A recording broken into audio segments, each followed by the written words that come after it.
Good evening, everybody. We'll be starting with the session on strabismus, advanced strabismus session today. I welcome all for this session where we have star speakers. My chairman will be Dr. Pradeep Sharma sir, who doesn't need any introduction. I'll also be co-chaired by Dr. Rajesh Prabhu. Rajesh, welcome. He's a pediatric ophthalmologist from Shankara Eye Hospital in Coimbatore. Dr. Jitendra Jatani also will be joining us shortly. So I will start the session with the first talk. I request Dr. Pratibha Panmat. Hello.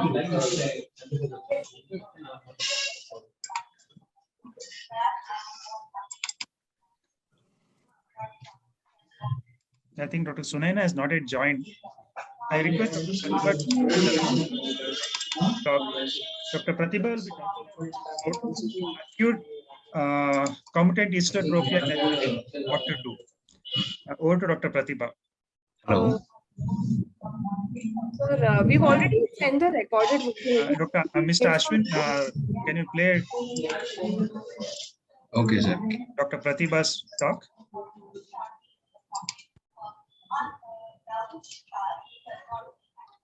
Classified into incompetent, which can be paralytic or restricted, and competent, which can be assisted. Presenting on acute acquired competent esotropia in a child, what we also refer as ACE. So esotropia can be broadly classified into incompetent, which can be paralytic or restrictive, and competent, which can be essential infantile esotropia, accommodative, non-accommodative, sensory, and consecutive. So this was a case of a 7-year-old child brought by the mother with sudden inward deviation of the right eye since the past 2 weeks. Mother had also noticed intermittent closing of one eye since the same time. There was no history of trauma or fever or any diurnal variation in the squint, and no history of using glasses or any ocular surgery done in the past. And there was no history of any systemic illness. CAT scan did not reveal any ET before this. Vision was 6/6 and 6 in both the eyes. Anterior segment was normal. MEM retinoscopy was normal. Child had 40 seconds of arc stereopsis on Titmus fly test, and she had diplopia on both 4-dot test, both for distance as well as for near. She had 15-degree RAT with left eye fixing, and extraocular motility was full in all the gazes. PBCT revealed a 35 PD ET both for distance as well as near in all the gazes. Cycloplegic refraction revealed a very mild hyperopia, and fundus was essentially normal. So on the basis of this, she was diagnosed with acute acquired competent esotropia. In view of the acute presentation, a pediatric neurology opinion was taken, and on neuroimaging, it was all normal. So this was ACE without any neurological cause. Now, ACE is an unusual presentation of esotropia that can occur in older children and adults. It contributes to almost 0.3% of the childhood strabismus. It is acute non-accommodative, presence with large angle ET.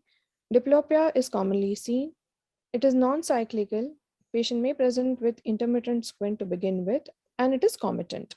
Now, there are several types which have been described by previous investigator. However, grossly, we can divide it into ACE without any neurological cause, ACE with a neurological cause, and a combined cause. ACE without neurological cause has been classified by Burian and Muller et al. Into 3 types. That first type is the Schwann type, which occurs due to temporary occlusion of one eye or patching. Your patching disrupts fusion, and latent esodiviation can get manifested. However, spontaneous resolution is commonly seen. The Burian or the Francis-Chetty type is associated with minimal hyperopia with no accommodative element and can get triggered by trivial head trauma, systemic viral infection, or psychological stress. Commonly may require surgery. However, there is an excellent potential for re-establishing motor and sensory fusion. The third, Belchowski type, predominantly seen in young adults with myopia of 5 diopter or less. ET could be associated with diplopia, which starts off for distance first and then near, and the angle of deviation would be small to begin with, which eventually increases. So here the uncorrected myopia leads to excessive near work, causing an imbalance between the convergence and divergence forces of the eyes and increased tonus of the medial rectus muscle, giving rise to esotropia.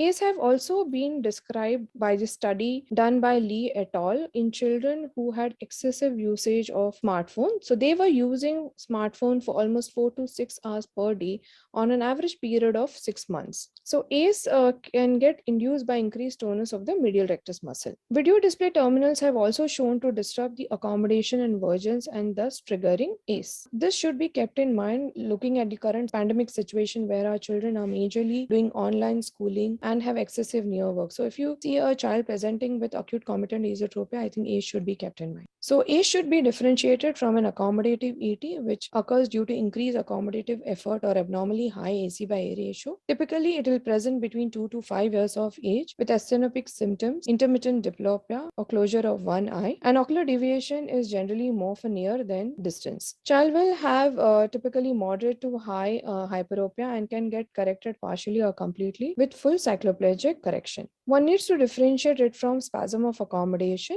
can present with intermittent ET and diplopia for near, with variable angle of ET for near, could be associated with meiosis of pupil. MEM retinoscopy may reveal lead of accommodation. The positive relative accommodation is increased in this and the negative relative accommodation is reduced. There would be myopic refraction on dry retinoscopy and a hyperopic on cycloplegic refraction. So this is generally a non-organic cause and can get very well treated with glasses, cycloplegics, and counseling. Comitancy in ACE does not rule out any underlying serious neurological disease, and ACE could be one of the presenting sign in these cases before any other neurological signs show up. So it is very important to do a thorough neurological evaluation with neuroimaging. Now, when we are seeing a case of ACE, apart from refraction, squint evaluation, and orthoptic evaluation, special emphasis should be given in ruling out pattern strabismus, especially the V pattern, which could be a sign of a subclinical sixth nerve paresis. Do a thorough pupil evaluation to look for any RAPD when you're looking at a unilateral or a bilateral asymmetric cause. Also look for meiosis and downgaze deviation to rule out any thalamic hemorrhage. Look for subtle signs of disc edema, and when in doubt, one can do a B scan to look for subarachnoid fluid. ACE have also been described with a combined cause reported by Fatima et al. In a 3-year-old child with hyperopic refractive error who was diagnosed to have partially accommodative esotropia. However, after 11 months, she developed a recurrent ET and headache. When she underwent a neuroimaging, a cerebellar mass was noted along with obstructive hydrocephalus. So this child did well after the neurosurgery and remained orthotropic with a pre-existing hyperopic correction. There is no single sign which can indicate a neurological cause for ACE, and hence a high index of suspicion is a must. So evaluate when you are seeing any minimal hyperopia or late onset esotropia which does not get corrected with hyperopic correction, recurrent or persisting ACE after hyperopic correction. If the ET is more for distance versus near, when it is associated with neurological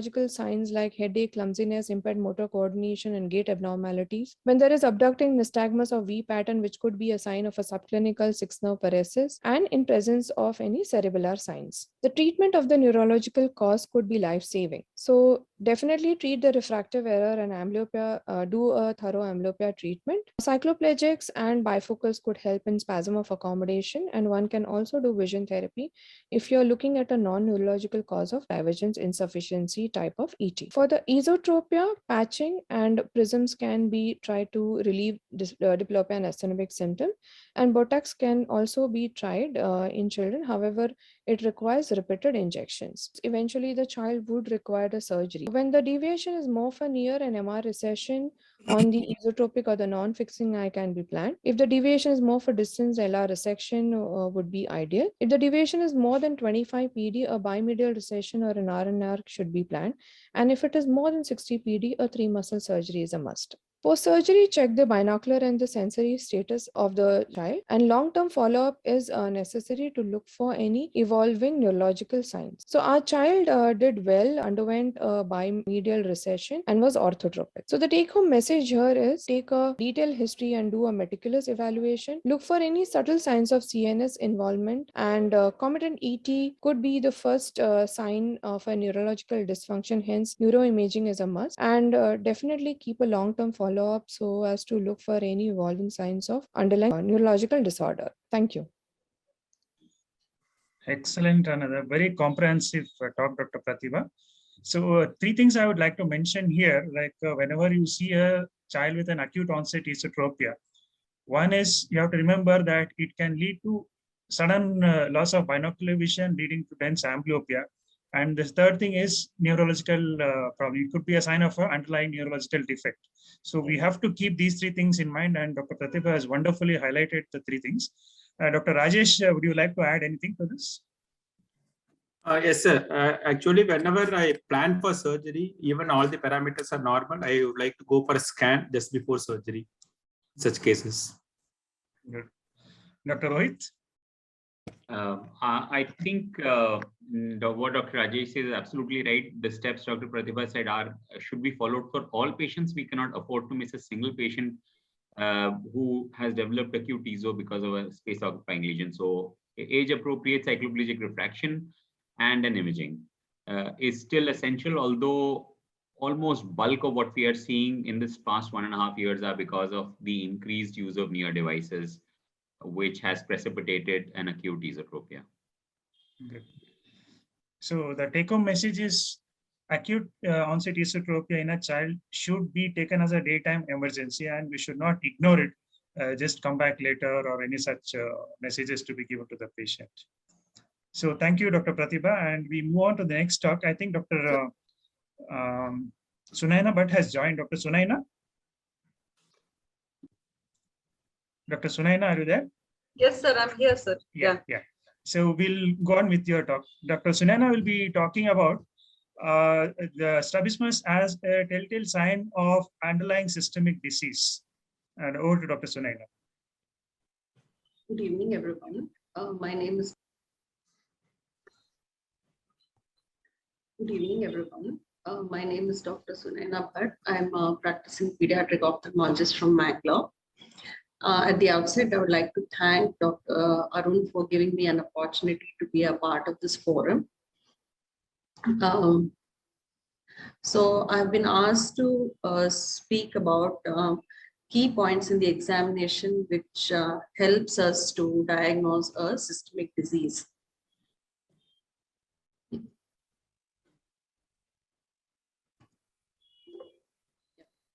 So, telltale signs of systemic disease when we examine a childhood strabismus.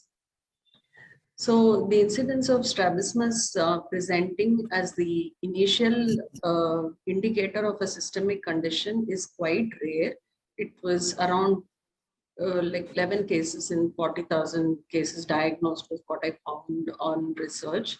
However, most of the squints that we do examine, like almost 67% of exotropes and 49% of esotropes, have been found to have some sort of ocular or systemic abnormality. It may be already diagnosed or it may be pre-existing. So the relationship between squint and systemic disease can be broadly classified into three categories. One is it is probably a secondary effect of the primary systemic defect itself. Like, for example, there may be a post-papillitic optic atrophy, which is presenting as a sensory strabismus.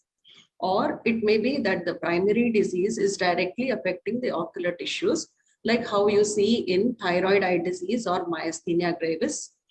Or it may be an association of a primary systemic disease. Like, for example, all these genetic syndromes and chromosomal anomalies, the underlying defect is affecting multiple organs. So how do we actually pick up these things in the assessment? So the initial history and assessment is very important and very informative. Like, as you all know, the examination of a child, the points that we do pick up starts as soon as the child walks into your clinic. So it's very important to establish whether the condition that you're seeing is congenital or acquired. So if you feel that it is acquired, that is when it heralds a neurological investigation. It becomes important then. So family history has to be established in detail. Look for any consanguinity. The birth history may be very important while examining a child. So subtle things like a high functioning CVI may be missed in case the birth history is not taken properly. There may be subtle other defects which the parents might have not noticed, and the child may present with the squint, they may have some sort of a speech delay or some other central defects. So systemic diseases, it has already been diagnosed, has to be established. The familial album tomography or the FAT scan is very useful in establishing whether there is a family history or it is a congenital condition. Always also ask for medications that the child may be on, which again helps us to diagnose any other systemic condition. So as you examine the child, it's important to pick up other features. There may be epicanthal folds. There may be any other syndromic features. There may be an abnormal head position, which the parents might have not noticed. There may be, and how the infant behaves to the surroundings are key points to pick up any other associated condition. So yeah, continuing with the same, there may be things like subtle nystagmus, which may be seen in ocular albinism. There may be an increase in the head circumference, as is seen in hydrocephalus. There may be a change in the shape of the skull, as is seen in craniosynostosis, which presents often as inferior oblique overactions. So the child may come to you with exotropia, but there may be an underlying craniosynostosis as well. Yeah. So paralytic squints are one of the important conditions that we may be seeing here. Now here again, it's very important to establish whether it is congenital or acquired. The fourth nerve, cranial nerve palsy, often bilateral fourth nerve palsy is a common congenital condition.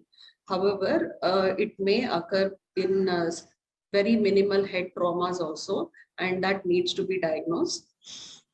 So points to say that it could be congenital is probably that it's present bilaterally and the head posture may not be very classic, and there may be other associated syndromic features.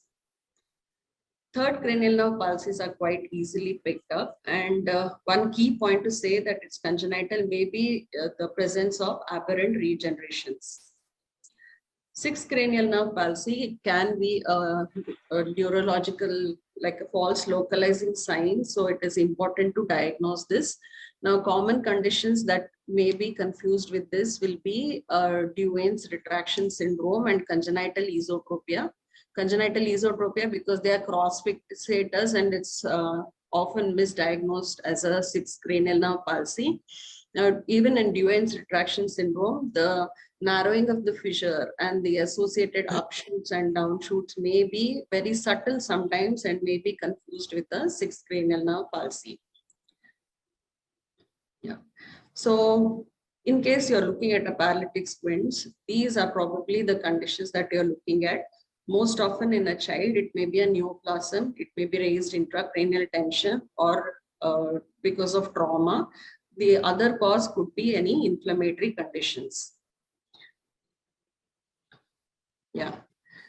Cerebral visual impairments often present as strabismus. Almost 12 to 15% of these children present as squinting, and other impairments may be diagnosed later. So the squinting in these patients may be because of several reasons. There may be a refractive error, there may be a visual field defect, there may be optic atrophy as well, which is leading to a sensory strabismus. So it is quite subtle in patients with a high functioning CVI. Now, orbital blowout fractures, the trauma may be minimal, especially in children. The child will present with a squint. There may not even be associated features of trauma like ecchymosis, etc., but there may be an orbital floor fracture. So most often it is a floor that is involved, and medial wall is also involved quite commonly in children. So there's a host of conditions which can lead to a sensory strabismus in patients with systemic disease. Some of the common ones that we need to be looking for are retinoblastomas, complicated cataracts secondary to autoimmune diseases. There may be syndromes presenting with subluxation or dislocation of lens, which again causes reduced vision and sensory squint. Yeah, so syndromic associations are rare. And I mean, there are a host of conditions that we need to be looking for. So it's all, once you see the squint and you look at the other features, and most often the diagnosis becomes quite clear. So in the want of time, these are the common things that I talked about. Things like the thyroid eye disease and myasthenia gravis are also common, but then they are not seen much in children. So I have not covered them today. Thank you very much.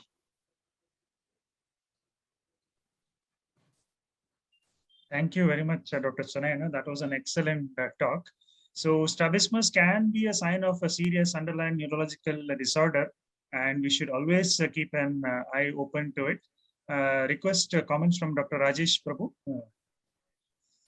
No comments, sir. Actually, but when I see a patient with exotropia, congenital exotropia, I generally go for a scan. So Exactly. Yes. Mostly they will be associated with some neurological. Yes, that's very important to keep an eye on that. And I would, at this point of time, welcome our chairperson, Dr. Pradeep Sharma, sir.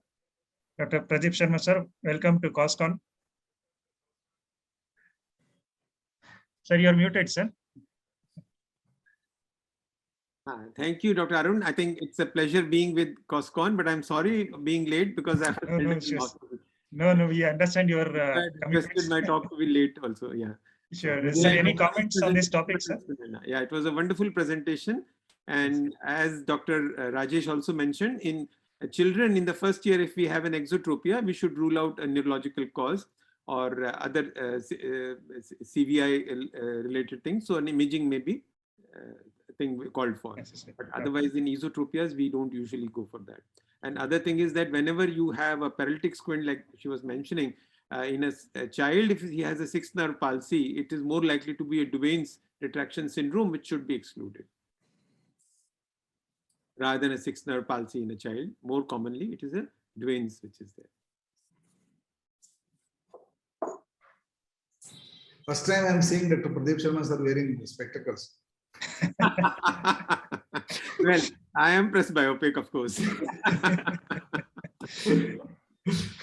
So thank you, sir. So the take-home message from this talk was you should be keep an eye on systemic disease whenever you see a squint, particularly congenital exotropias should be very carefully examined to rule out any neurological disorders. Proceeding with the next talk, it's a very interesting topic. We have none other than Dr. Santan Gopal, who needs no introduction to all of us. So whenever amblyopia, we come across a child with amblyopia, we try refractive correction, patching, and then many a times children don't cooperate and we give up. But Dr. Santan Gopal wants to prove us wrong that amblyopia therapy is not so complicated, doesn't need complicated equipments. A simple exercise can cure amblyopia even in adults. And he is going to tell us more about his innovation now. Over to Dr. Santan Gopal, sir. Sir, you're muted, sir. Sir, you're muted, sir. Can you hear me now? Yes, yes, sir. Yeah, I have sent the slides. Can they start the slides? Ashwin? Can you start the slides, please? Admin is there or not there? Yeah. Sir, it is. Mr. Ashwin, Dr. Santan Gopal or slides ಕಳಿಸಿದ್ದಾರೆ ಅಂತ ಅಲ್ಲ ಅದನ್ನ PPT present ಮಾಡ್ತೀರಾ? Sir, ಇಲ್ಲ ಯಾವುದು ಇಲ್ಲ sir. ಬಂದಿಲ್ವಾ? ಇಲ್ಲ sir. Sir, it's not received, sir. Okay, just give me 1 minute. Yes, sir.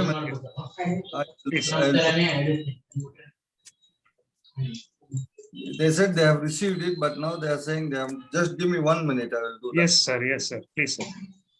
I'll present the. It's not exactly 8 minutes, but I will try and cut it short. No problem, sir.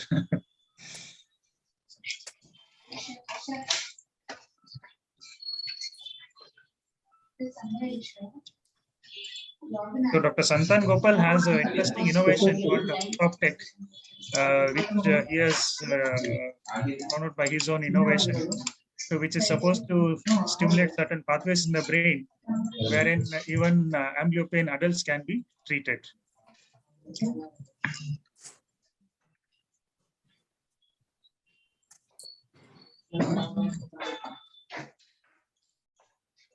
Okay, can you see the slides? No, sir, not yet, sir. Not yet. Okay, I have to share the slides for. Yeah, screen sharing. Ashwin or our screen sharing rights, could you?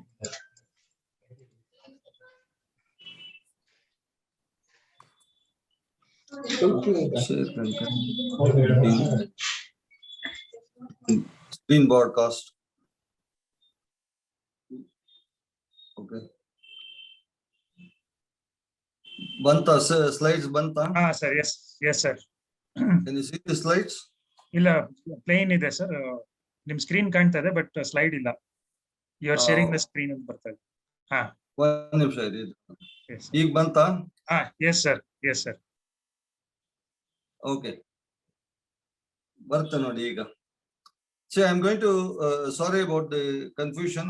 I thought they sent me a message saying they have received the slides on email, but now they don't have, obviously they have not received the email. Okay, can you see the slides now? No sir, your desktop is seen, sir. Hello? Now it is seen, sir. Yes. Can you see? Yes, sir. Okay. I'm presenting this new instrument which is called as Orthoptech, otherwise called as magnocellular stimulator for amblyopia. And using this instrument, I have seen improvement in stereopsis and in binocular vision when there is suppression, and also improvement in monocular vision. But monocular vision improvement takes longer time than stereopsis and binocular vision. And this is sustained even after we stop the treatment for a few months. During COVID time, all kinds of things happened, and some of them came after 5 months. And we noticed that even after the 5 months, the vision of stereopsis had remained and was sustained very well. Only thing we noticed is stereopsis improved much faster than vision in amblyopic eye, for which I have finally found what could be the explanation. Most patients reached about 40 seconds of arc of stereopsis. Now I'm going to tell you in a short the design of the new device, which is called as Orthoptech, and the results of, just in my case, 142 patients, plus there are another 100 patients or over 100 patients treated by others who have bought the instrument, and a small information about how it works. It has got 3 rows of light. Central one is red in color to make the child focus on that, or adults also to focus on the red light. And the lights come on for 300 milliseconds and are off for 150 milliseconds, and they are off for 150 milliseconds. And that why that 150 milliseconds, I'll tell you later. And the patient fixates on the lights and points at it with a laser pointer. The reason why the laser pointer is given for them to point the light is because hand area is very close to the frontal eye field area. Whenever the frontal eye field area is stimulated, the hand area gets stimulated, and the hand-eye coordination, which is grossly abnormal in amblyopic patients, also improves. The patients are seated at a distance of 1 meter from the machine, and procedure is conducted for 30 minutes. This is how the machine looks. The central red light comes on, and then the white light comes on. Like that, it goes on. This is how they do the exercise, with the normal eye covered, and then amblyopic eye open, and then both the eyes open, and then with normal eye open. Depending on the age, depending on the density of amblyopia, they do it more in the amblyopic eye and very less in the normal eye. Now, this is program 1, which improves the vision, plus it improves the hand-eye coordination. In the program 2, actually, I've changed that a little bit. In program 2, the central red light keeps flashing, and the peripheral light keeps moving, and the patient has to look at all the peripheral lights, more with the amblyopic eye, less with the both eyes, and even less with the normal eye. This whole exercise takes about 30 to 45 minutes, following which they can rest for an hour and do it again second time, but more than 2, they will find it very difficult to concentrate, and it's of no use if the patient is not concentrating. This is one session, and I'll show you some results of this. Both anisometropic amblyopia and strabismic amblyopia will respond equally well. I didn't find any difference, though anisometropic amblyopia responds much faster than the strabismic, but nevertheless, they both do respond to treatment. Binocular vision, as you can see, is 0 at presentation because they had suppression, but after treatment, the binocular vision becomes 100% in anisometropic and 86% in strabismic amblyopia, because Some of them needed some surgery to make them completely binocular. So BSV after treatment is about 186 to 100%. That is, suppression is removed. You can see the initial visual acuity 0.4, 0.2, and final visual acuity 0.08 and 0.07 in these patients. That's man with initial stereopsis was only 3,000. We had to give 3,000 seconds because statistically speaking, if you say stereopsis is 0, it's much more than 3,000. So we couldn't say 0. So we said, okay, we'll say it as 3,000. That is least stereopsis. And most of them had that to start with treatment. And after treatment, you can see 45.4 in anisometropic and 216 plus or minus 600 in strabismus, because some of them needed surgery and it altered the statistical figures. Now, pre-treatment 3.57, post-treatment stereopsis is 92.86, and the same with binocular vision comparison, and the same with, the only thing we noticed was the squint.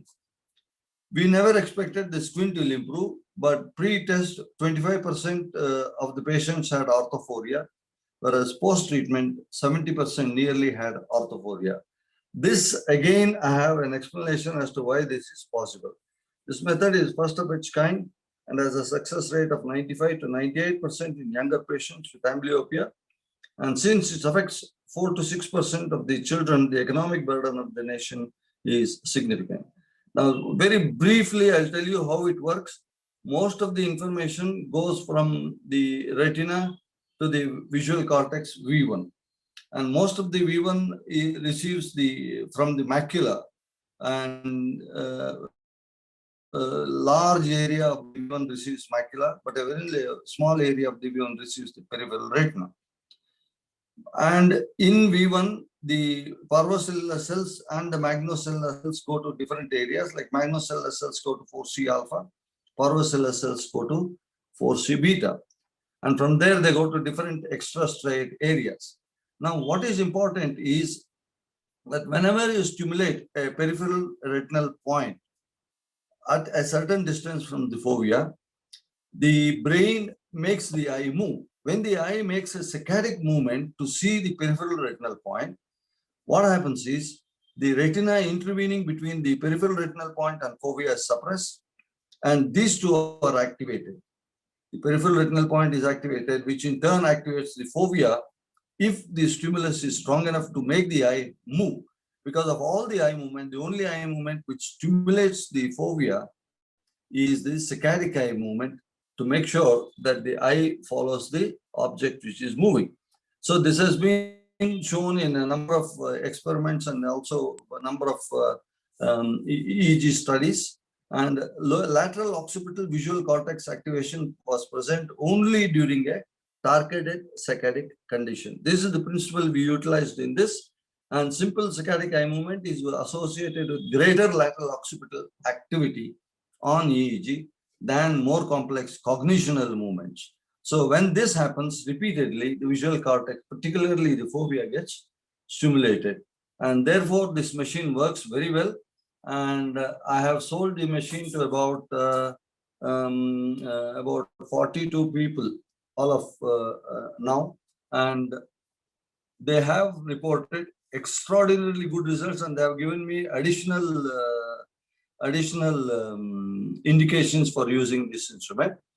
But only caveat is that in children with myopic amblyopia, if you use this, there is a danger of the myopia increasing. So put them on one of those drugs like atropine or myopin, etc., to prevent the progression.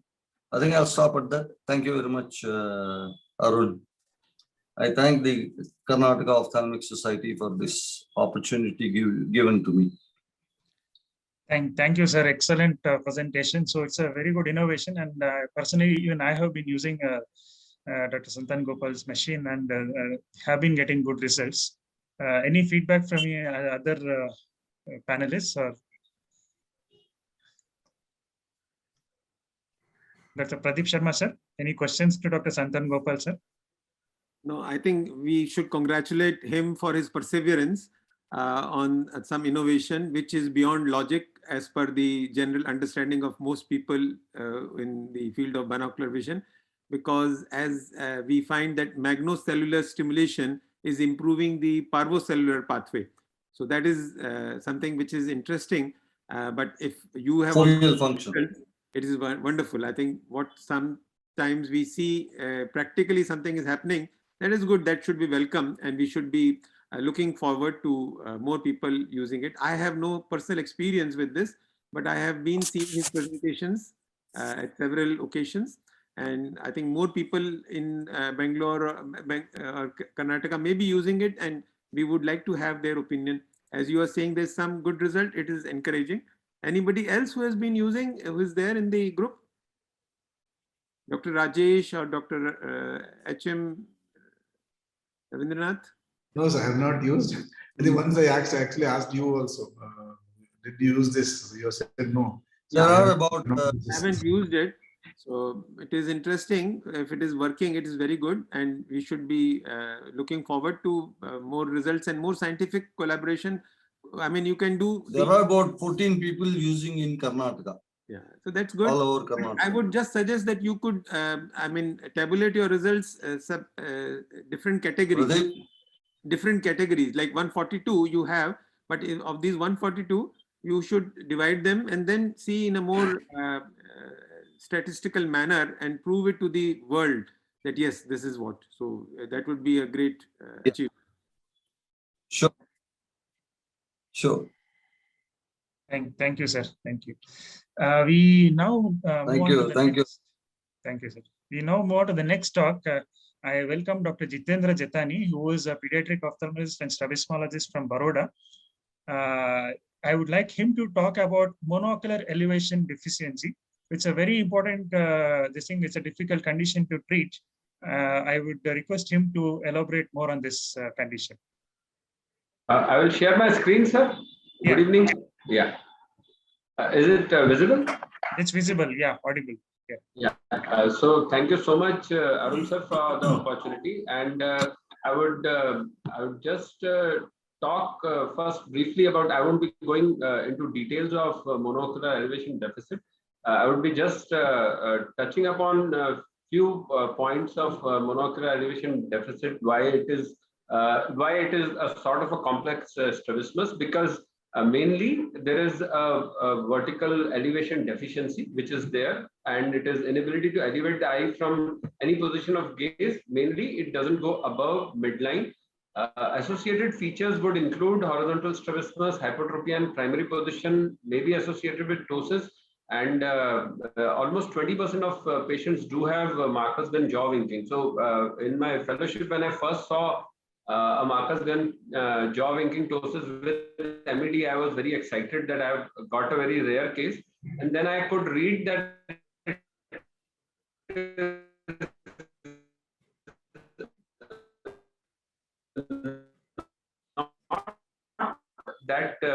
rare. So almost 20% of patients. These are the challenges. So actually, these all things make it very difficult to treat, because there is an incompetence in primary position, there's a hypotropia in primary position, increasing hypotropia in secondary case, and associated horizontal deviation and associated ptosis is there. So am I audible? Yes, you are audible, Dr. Jitendra. Only thing is breaking in between. Okay, so surgical options. I have listed down the surgical options on the right side of my presentation. But before we move on to surgical options, there are few basic things. I know the talk is purely on surgical options, but before we embark upon surgical options, we have to do. Most important is, apart from the measurements, visual acuity, amblyopia treatment, most important is doing a force reduction test, because that gives us the clue whether we have to touch the inferior rectus or not, whether Bell's is present or absent. That is very important, whether there is any associated horizontal deviation. So we have to measure fixing right eye, fixing left eye, and all these three things will tell us whether we will be doing a single stage or a two stage, or whether we will be doing a inferior rectus recession with a partial naps, only naps. So if there is a positive force reduction test, we have to understand that inferior rectus is indeed tight and patient is not able to move the eye upward. Now, Bell's normally would be present if there is a supranuclear problem. Otherwise, it would be absent. So, if Bell's is absent, it doesn't mean that FDT will be positive, but there's a good likelihood that post-duction test may indeed be positive, and we may have to do a inferior rectus recession first.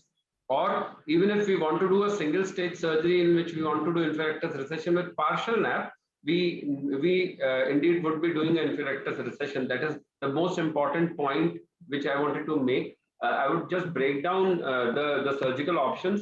Pure NAP surgery. So basically, NAP surgery would involve transposing medial rectus and lateral rectus on the spiral of Tellox just near the superior rectus.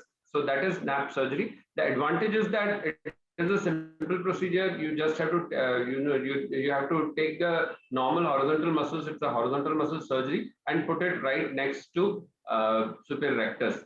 The advantages is it gives a good elevation and it can be combined with inferior rectus recession, can be done as a partial NAPS. The problem with NAP surgery is that it is a switch on, switch off procedure. So it's a fixed dose, single. You just have to you take it. You can you can add Foster sutures with this, but apart from that, there is large variability reported in the literature as to how much you will get corrected. In my own hands, I get a result between 20 prism diopters to sometimes 25 or even 30 prism diopters. The major issue is that with time, you see that there is some drift towards overcorrection. So you actually want, when you're doing an NAP surgery, you actually want a small undercorrection to be there. And doing horizontal muscle surgery with NAPS is really a challenge because it would be very variable, very unpredictable. And so if we are doing it with IR recession, we can stage it. And if we are doing horizontal deviation along with NAPS, we may have to tell the patient that, this surgery, or we may need to do another surgery in other eye, at least for the horizontal muscles. And so nowadays, what we do is we do a NAP, we do a partial NAP with inferior rectus recession, and for horizontal muscle, horizontal deviation, we tell the patient that we can do other eye, because otherwise the results are quite unpredictable. So if the FDT is positive, we have to do inferior rectus recession with or without partial NAPS, or you can do a lateral rectus transposition, which is now a newer surgery which has been described. Inferior rectus recession, we would also like to advise that people should do it with non-absorbable sutures if we are doing a large inferior rectus recession, just like we do it in thyroid patients. And risk of lower lid retraction is real, and it happens in most of the patients. So we have to be very careful. We have to be very meticulous in doing the inferior rectus surgery. We have to meticulously dissect the lower lid retractors. And this has to be done as the first stage surgery if we are planning to do it in 2 stages. In an angle which is more than 20 prisms, we would prefer to go ahead with doing an inferior rectus recession with partial NAPS.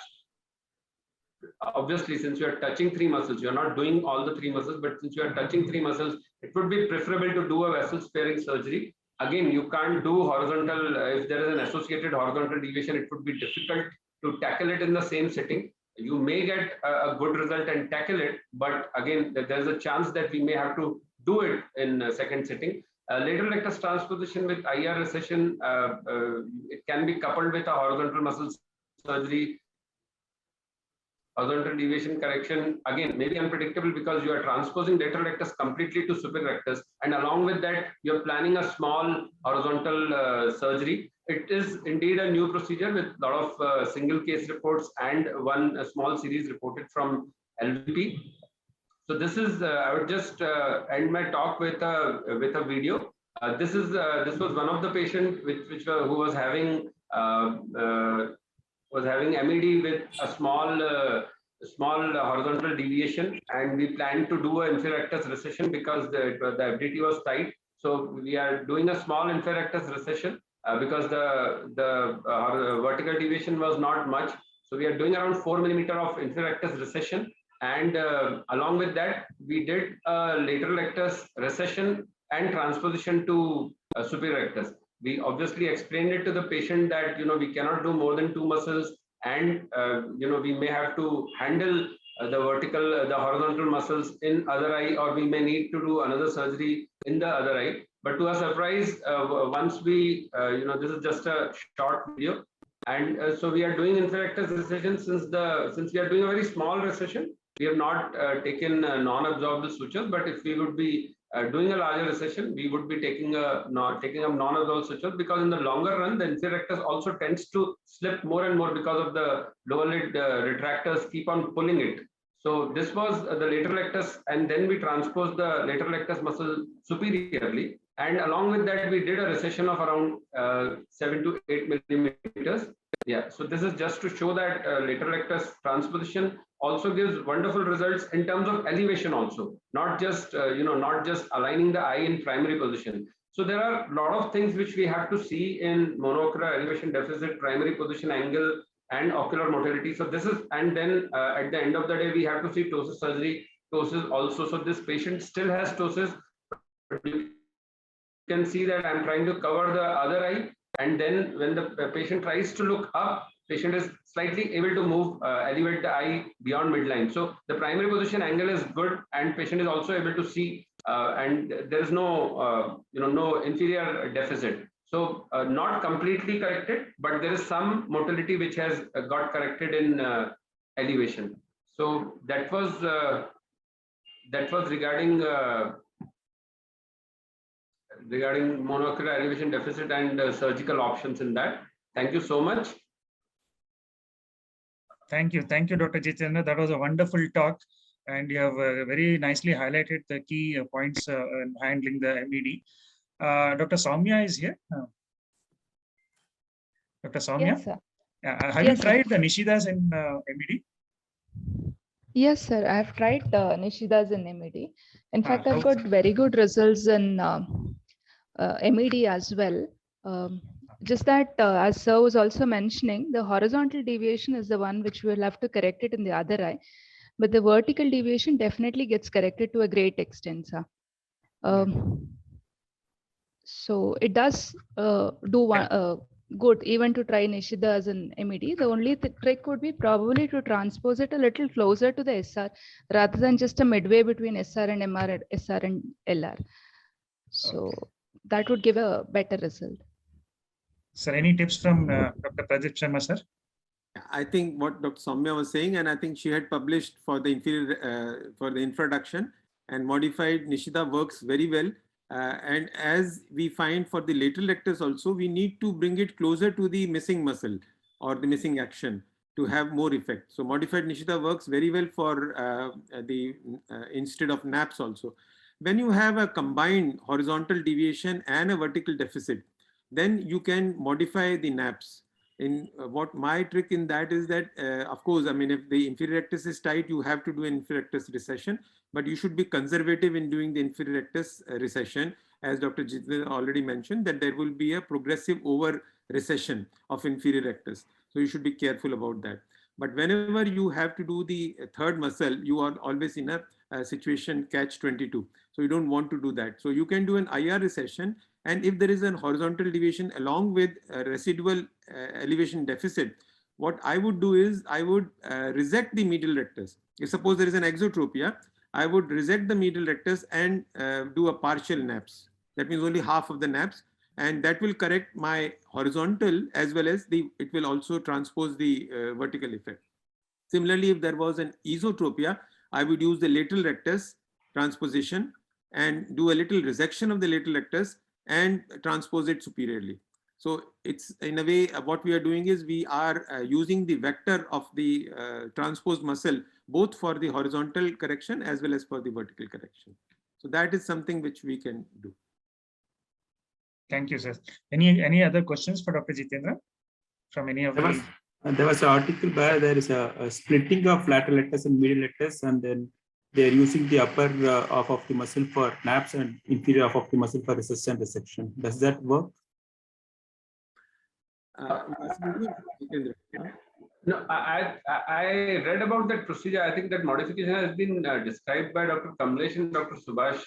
Yes, sir. Yes, sir. I really don't know how it could. I mean, the whole reason I did not include that was because I don't know how it would make so many vectors together. You know, upper half is for the superior rectus, and then so it was quite difficult to understand. So I thought I would try to keep it simple. I just read that procedure. They have published a small series also, but I could not really relate with that. I've never done it. Maybe Sharma sir can. No, I wouldn't like to do that because unnecessarily I do not want to split the muscles. Whenever possible, splitting the muscles will cause more bleeding at the time of surgery and also fibrosis, which is unwarranted. So for as I suggested, I would do one muscle which is fully shifted, and we can transpose it in the direction that we want the vector to be there. So a single lateral rectus or a single medial rectus would work with resection. So that I would do. Thank you. Thank you, sir. Next, we go to another important complicated topic, because this is third nerve palsy. Third nerve palsy, we know almost 4 of the 6 muscles are paralyzed, and we have only 2 muscles to tackle. And to give us more information how to tackle this, we have none other than Dr. Rohit Saxena, who is currently the Chief of Pediatric Ophthalmology and Strabismus Services at All India Institute of Medical Sciences.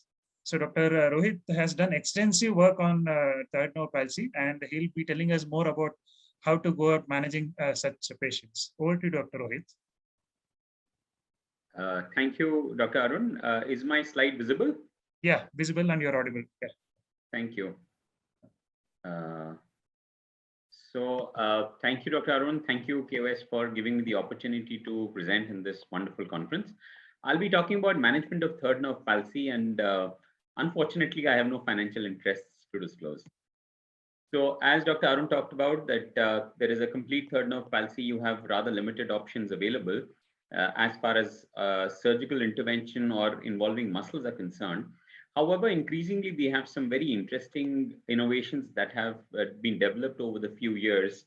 And we have an option now, multiple options, which we can kind of grade based on the amount of deviation and the limitation that we have. So a kind of list options available would be a maximal recess-resect procedure of the horizontal recti of the same or the other eye. And this is a good option if there is some function in the medial rectus still available. So if it's a paresis and not a complete total paralysis of the medial rectus, you could probably do a supramaximal recess-resect procedure. The other options include lateral rectus periosteal fixation with a large medial rectus resection, a medial globe anchor with a large LR recession, and medial transposition of the lateral rectus muscle.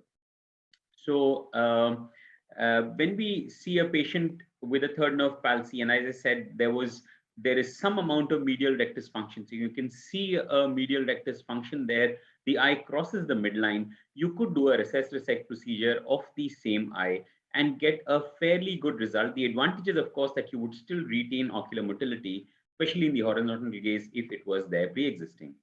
Now, the other option is that sometimes the patients have aberrant innervation, and like in this case, you can see on attempted adduction, there is some amount of lid retraction. So the ptosis is getting corrected because of the aberrant innervation. So in this condition, you could operate the other eye and get correction of the deviation along with an improvement in the ptosis. It's important to remember that you need to do supramaximal recessions of the normal eye also, because you want to increase the innervation in this eye. So this is the fixing eye, in which is kind of a fixation duress surgery. We force this eye to pull this eye into adduction. So even in the normal eye, you would have to do supramaximal recess-resect so that you can get the correction of the deviation.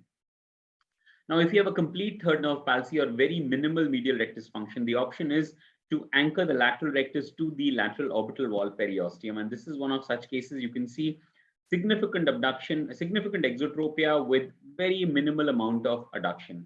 So a recess-resect procedure may not be useful, but we have anchored the lateral rectus to the lateral periosteal wall and done a large medial rectus resection, and you can get some amount of a good alignment with some amount of adduction. But because of the lateral periosteal wall fixation, you are going to lose abduction that may have been there pre-existing. However, it's important to remember it's only successful if you have some amount of medial rectus function, because it's if there is no function in the medial rectus, you can't augment it by tightening the muscle. So in this case, you can see there is virtually no movement on adduction, and therefore you have a very large residual exotropia, which may even increase with time. So the management options for these kind of patients essentially now boil down to two. One would be a globe fixation and a transposition of the lateral rectus to the medial side or to the medial rectus. This was the option available for the globe fixation. Dr. Pradeep Sharma described it using a DCR approach, and we modified it to use a medial wall approach via the pre-caruncular approach, so that we do not have a skin incision and we have a much earlier rehabilitation, although the rest of the surgery is the same. So we approach the medial wall periosteum, pass non-absorbable sutures from there, bring it through a tunnel subconjunctivally towards adjacent to the medial rectus, tie those sutures to the medial adjacent to the medial rectus, and pull the eye inwards. And in this condition, in this surgical procedure, we have seen huge improvements, because virtually the entire correction can be corrected by the tightening of the sutures. And the other important thing is that although the eye becomes fixed, but we have seen these results to remain for a very long period of time. Initially, there may be a slight exodrift because there is a loosening of the periosteum, but subsequently, after a month or so, the results remain stable for a very long period of time. So the other option that is now increasing being popular, in fact, just this month, a world experience has just been published in BGO by a Dagi et al. Group, where a lot of people have sent in their results, including Dr. Pradeep Sharma, me, and Dr. Sumita, Dr. Jaspreet Sukija from India, and all over the world, where they talked about results of the LR transposition to the medial side. And it started with Taylor and then Kaufman, who split the lateral rectus. Gokigit kind of rekindled the interest, and the only thing we found in Gokigit's work was that there was a fair bit of residual exotropia, and the reason we thought was that they had not augmented the transposition. So we put an augmentation suture of the split lateral rectus. So this is the lateral rectus that is split into the superior and inferior part, transposed medially and sutured right adjacent to the medial rectus with a posterior fixation suture that increased the transposition force that was applied. So this is some of the results that we got. Again, very good results. The downside is that you lose whatever little abduction that you have, and therefore it's more of a good primary gaze alignment with limitation of abduction and a limitation of adduction, which was there pre-existing. If you have a vertical deviation along with the exotropia, you can do a full tendon transposition. Like in this case, we had an exotropia with hypertropia, and we shifted the entire lateral rectus tendon from the inferior root. So you can see good vertical correction, but not so great horizontal correction, which you can augment by a medial rectus resection. Again, in this case, there was hypotropia with exotropia. We transposed the lateral rectus from the superior root, and again, you get good vertical correction, slight residual exo that can be corrected by a application or resection of the medial rectus. The other interesting thing is that because this was a fixed procedure, we were not getting, we could not titrate it to the amount of preoperative deviation. And then it has now, we have modified it to give an adjustable nasal transposition, and the transposed muscle, instead of being fixed on the same side, is transposed and sutured onto the opposite side. And both vertical and horizontal deviation can be adjusted intraoperatively to get a great result. So again, adjustable transposition results were very good. You could correct both the small hypotropia that was there in this case and the exotropia. So essentially saying that now we have a lot of options for managing third nerve palsy, see whether it's complete or incomplete, see for any aberrant regeneration which you can use and which the patient is willing. Third, of course, willing for the other eye surgery. Choose the appropriate surgery, because there is a graded response of each surgery. I use LR to MR very frequently, provided there, especially in vertical deviations, and provided the FDT is free. If the FDT is tight, or if there is a resurgery, if previously RNR has been tried or some procedure has been tried and it has failed, I would then prefer a periosteal anchor, medial periosteal anchor as my last procedure. Thank you very much for the opportunity and hearing. Thank you, Dr. Rohit. That was an excellent presentation as usual. Any questions for Dr. Rohit from any of the speakers. Hello, sir. This is Dr. Soumya Ramani. I just wanted to know, so suppose you've already done lateral rectus periosteal fixation and your MR resection, and it has not corrected the exo. What is the way forward? So like I said, my kind of fail-safe procedure now is to do a medial anchor. So if the lateral rectus periosteal fixation with an MR plication or resection has not worked, then I don't have too many options. So I would first confirm that the FDT is free, that there may not be some residual lateral rectus fibers or a tightening or contractures of the tissue around the muscle that may have resulted in a recurrence. Clean that, make sure that the FDT is free, and if FDT is free and there is still significant residual exotropia, I would do a medial periosteal fixation in such a case. Thank you, sir. Sir, any tips from Dr. Pradeep Sharma, sir? I think Rohit has very nicely covered most of the things that we have the options in. Just a change is that from earlier times when we were doing resections for the medial rectus, I have now shifted to plication for the medial rectus. I mean, that saves the entry segment circulation. So instead of doing a resection, so whenever like those cases in which we are doing R&R, our choice now would be R and P. So recession of the lateral rectus and plication of the medial rectus. The other thing which we have done at times to enhance the effect of reduction is to use bupivacaine intraoperatively in the medial rectus. So bupivacaine has been known to cause fibrosis of the medial rectus, and it has been used as a strengthening procedure by Alan Scott. So that is one more thing which we may use in dire situations when we want more effect of the medial rectus. So it will cause a fibrosis, and the tether of medial rectus would work better. It's just that R&R is so conventional for us. I've also virtually entirely we may be doing more and more plications now. Yeah, we have shifted after sir introduced a lot of plication to us. So we've also virtually completely shifted to plications, and only in very rare conditions would we go ahead and do a resection. So yes, but like I said, R&R is so conventional. Yeah, we say it that way, but we mean it R&P. Thank you, sir. So I think now we'll go with the keynote address from Dr. Pradeep Sharma, sir. So Dr. Pradeep Sharma, sir, needs no introduction for all of us. He's all known to each and every one of us. He was formerly the Chief of Strabismology and Pediatric Services at L&D Institute of Medical Sciences, and currently now in Center for Sight. He's the Chief of Pediatric Ophthalmology and Strabismus Services. So sir will be talking out the enigma of solving the Duane's retraction syndrome, because Duane's retraction syndrome is always a difficult condition to handle, and we are always confused whether to operate one eye, operate both the eyes, or not to operate, when to operate, when not to operate.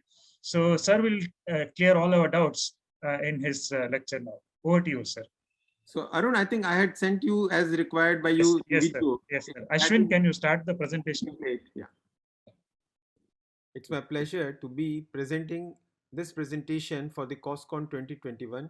And at the outset, I would like to thank the organizers of COSCON 2021, and in particular, Dr. Arun Samprathi, the dynamic moderator of this session. As we all know, Duane's retraction syndrome is also known as the co-contraction syndrome. It was first described by Hewitt in 1879 and later popularized by Stilling, Turk, and Duane.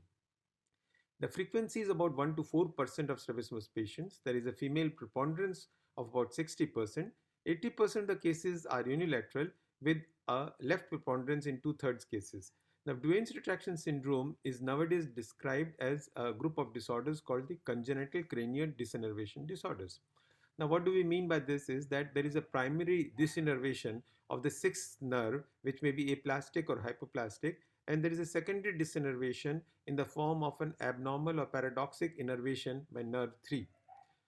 Huber described on the basis of electromyography 3 types of Duane's retraction syndrome. The type 1, the most common one described by him, had a LR missing activity during abduction, but there was a paradoxic LR activity during the adduction. So there was a co-contraction on adduction, which was described as the cause of retraction. The type 2 Huber's showed LR activity during abduction, but during adduction again, the LR had a paradoxic activity, so there was a co-contraction during adduction. The type 3 had a LR activity in abduction as well as adduction, and the same was true for the MR activity. So there was a co-contraction all through in the different gazes. Now, clinically, when we see Duane's retraction syndrome, we may see them as EXO, EXO, or ortho DRS, depending on the deviation in the primary position. The more common variety is the EXO DRS, in which the primary position, the eye is in esotropia. During abduction, there is no LR activity or very limited LR activity, and so there is a limitation of abduction. Whereas in adduction, there is a co-contraction which causes a retraction, a narrowing of the palpebral aperture, as well as a marked upshoot and downshoot in adduction. The exo-DRS cases, the primary position shows an exotropia, but in the attempted adduction, there is a severe retraction, upshoots and downshoots because of a co-contraction. Whereas in the abduction, there may be some LR activity, or sometimes there is missing, or it may be normal LR activity in some cases. When we do imaging in these cases, we may see a missing sixth nerve compared to the control showing in the bottom picture. And this is the reason why there is a problem of DRS in this. There is a paradoxic innervation of the lateral rectus. So the lateral rectus is not firing during the abduction, but during the adduction, there is an LR activity coming from the nerve 3, which is causing a co-contraction. And so that causes a retraction and upshoot. Whereas in the abduction, there is a co-relaxation since the LR is not firing and the MR is normally relaxing. So there is a globe protrusion, which may result in a widening of the palpebral aperture in abduction. The ocular associations are several which may be seen. More prominently to be remembered are the crocodile tears, the gastro-lacrimal reflex, that means watering of the eyes during eating or swallowing, and a Marcus-Gunn jaw winking phenomenon. There are several systemic associations which we have to keep in mind, and these should be noted. There are several syndromes which are associated with Duane's retraction syndrome, and the most common being the golden heart syndrome, which is seen as the epibulbar dermoids with deafness, and there may be coloboma and pinna defects along with the ptosis and DRS. The Klippel-Feil is another common syndrome that we come across in these cases, and there is another one which is the Wilder-Wang syndrome, which is a combination of Klippel-Feil, and in addition there is deafness and polydactyly. Another syndrome which may be encountered in DRS cases is the Holt-Oram syndrome, in which there are skeletal abnormalities of the hands and upper limbs, and even the cardiac anomalies may be seen. In the embryogenesis, what we have learned is that this problem is occurring during the phase of 4 to 8 weeks of embryogenesis. Some of the things which have been blamed are the thalidomide and misoprostol, a drug which was used for causing MTP, medical termination of pregnancy.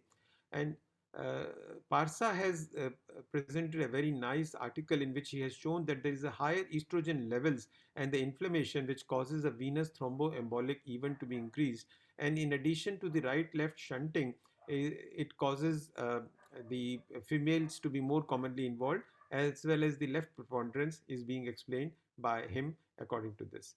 What we learn from this is that we may be able to prevent Duane's retraction syndrome cases if we can reduce the thrombogenic influences in the first trimester, be it because of malnutrition, dehydration, alcohol, or other conditions which are described here. So these should be a take-home message.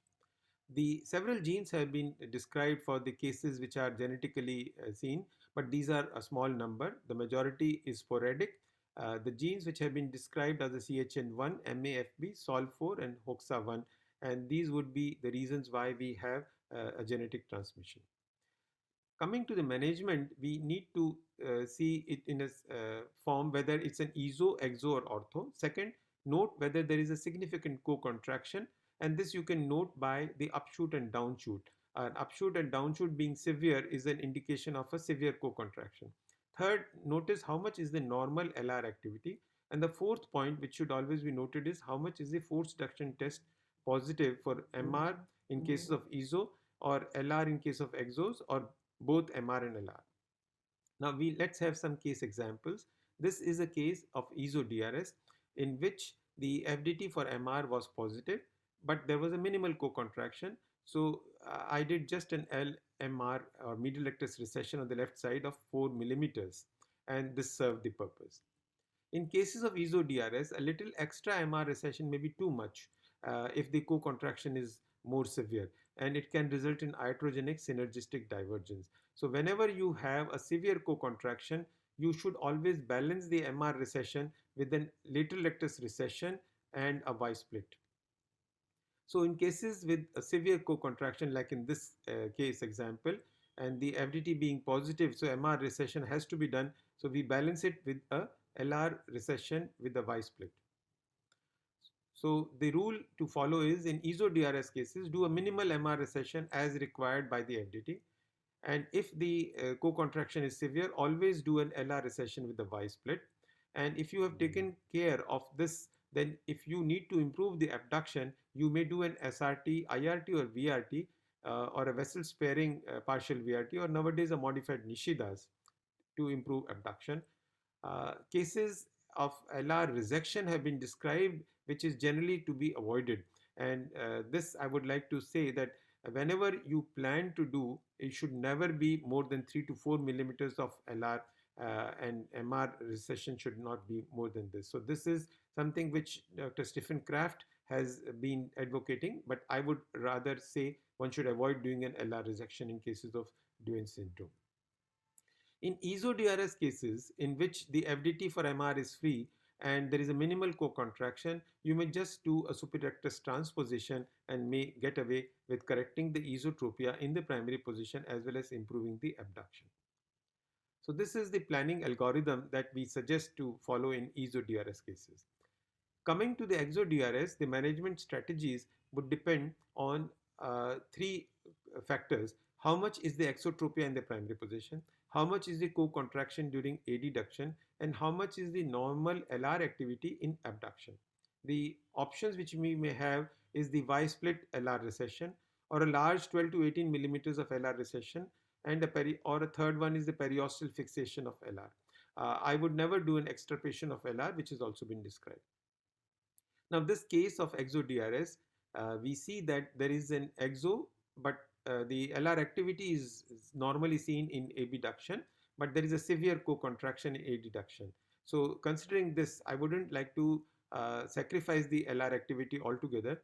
So I would rather weaken the lateral rectus by doing a recession of 12 millimeters with a Y split of 21 millimeters. So this single muscle surgery takes care of the exotropia in primary position. It improves the adduction retraction and still has some amount of abduction LR activity. Since time is short, I would not be able to show you the video of this. But to remember that little is no good for EXO-DRS cases. If you do an LR recession of just 8 millimeters in a severe case of EXO-DRS, it may not be enough. And we may have to do large amounts of LR recessions or LR recessions with Y split in order to take care.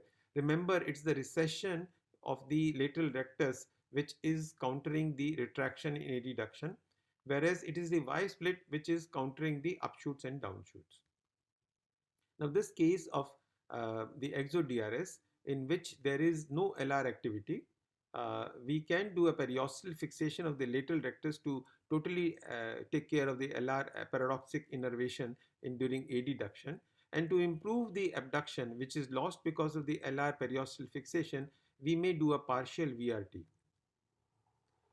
Periosteal fixation of LR, there is again a video which we may not have the time to show. Adjustable partial VRT. In this, what we are advocating is that you may, in suitable cases, whenever there is a possible of adjusting, we may be able to improve the abduction without causing an overaction of the exotropia coming back with the too much of VRT. Now, this case of EXO-DRS in which we did the periosteal fixation and the VRT, but still he had a residual exo, I did the LR recession of the opposite side, and he has improved the in the right eye EXO-DRS. You can see the improvement which is there in both adduction and abduction. So in the EXO-DRS, when we are planning, This is the algorithm which has been published in the IGO in 2019, and you can follow this as a algorithm. ExoDRS cases, nowadays what we have started doing to improve abduction is a modified Nishida procedure. So along with an LR recession with the Y split done to take care of the ExoDRS, we can do a Nishida's procedure to improve abduction. This is another case in which the preoperative pictures are showing you the ExoDRS, and we have done a post-operatively a modified Nishida to improve the abduction, and you can see a nice improvement of the exotropia in primary position, recovering the abduction lost by the LR recession, and also correcting the marked upshoots and downshoots. Ortho-DRS cases are a little more tricky to handle because we do not want to lose the ortho position. The challenge is to correct the upshoots and downshoots, but to maintain or retain the orthotropia in primary position. So the best thing that we can do in such cases is a controlled MR and LR recession. So in this case, LR recession with Y split was done along with an MR recession, which was put on an adjustable suture. And this is the best strategy to take care in ortho DRS, so that we correct the ortho positioning in the primary position, we retain that, as well as improve the retraction happening in the adduction. So to conclude, ExoDRS cases, one may do MR recession alone, or in addition do an LR recession with a Y split. The Y split needs to be at least 21-22 millimeters between the two ends of the Y. In ExoDRS cases, one may do a large supramaximal recession, or you may do an LR recession with a Y split, or in cases in which there is very poor LR activity in abduction, we may sacrifice the LR activity altogether in severe cases of co-contraction by doing a lateral rectus periosteal fixation and supplanting the abduction by a partial VRT or a modified Nishida's procedure. In ortho-DRS cases, adjustable MR and LR recession with Y split is what we suggest. To improve abduction, we have tried superior rectus transposition, inferior rectus transposition, or a partial VRT, but this should only be done if the paradoxic LR activity has been taken care of, and also ensuring that there is no risk of anterior segment ischemia.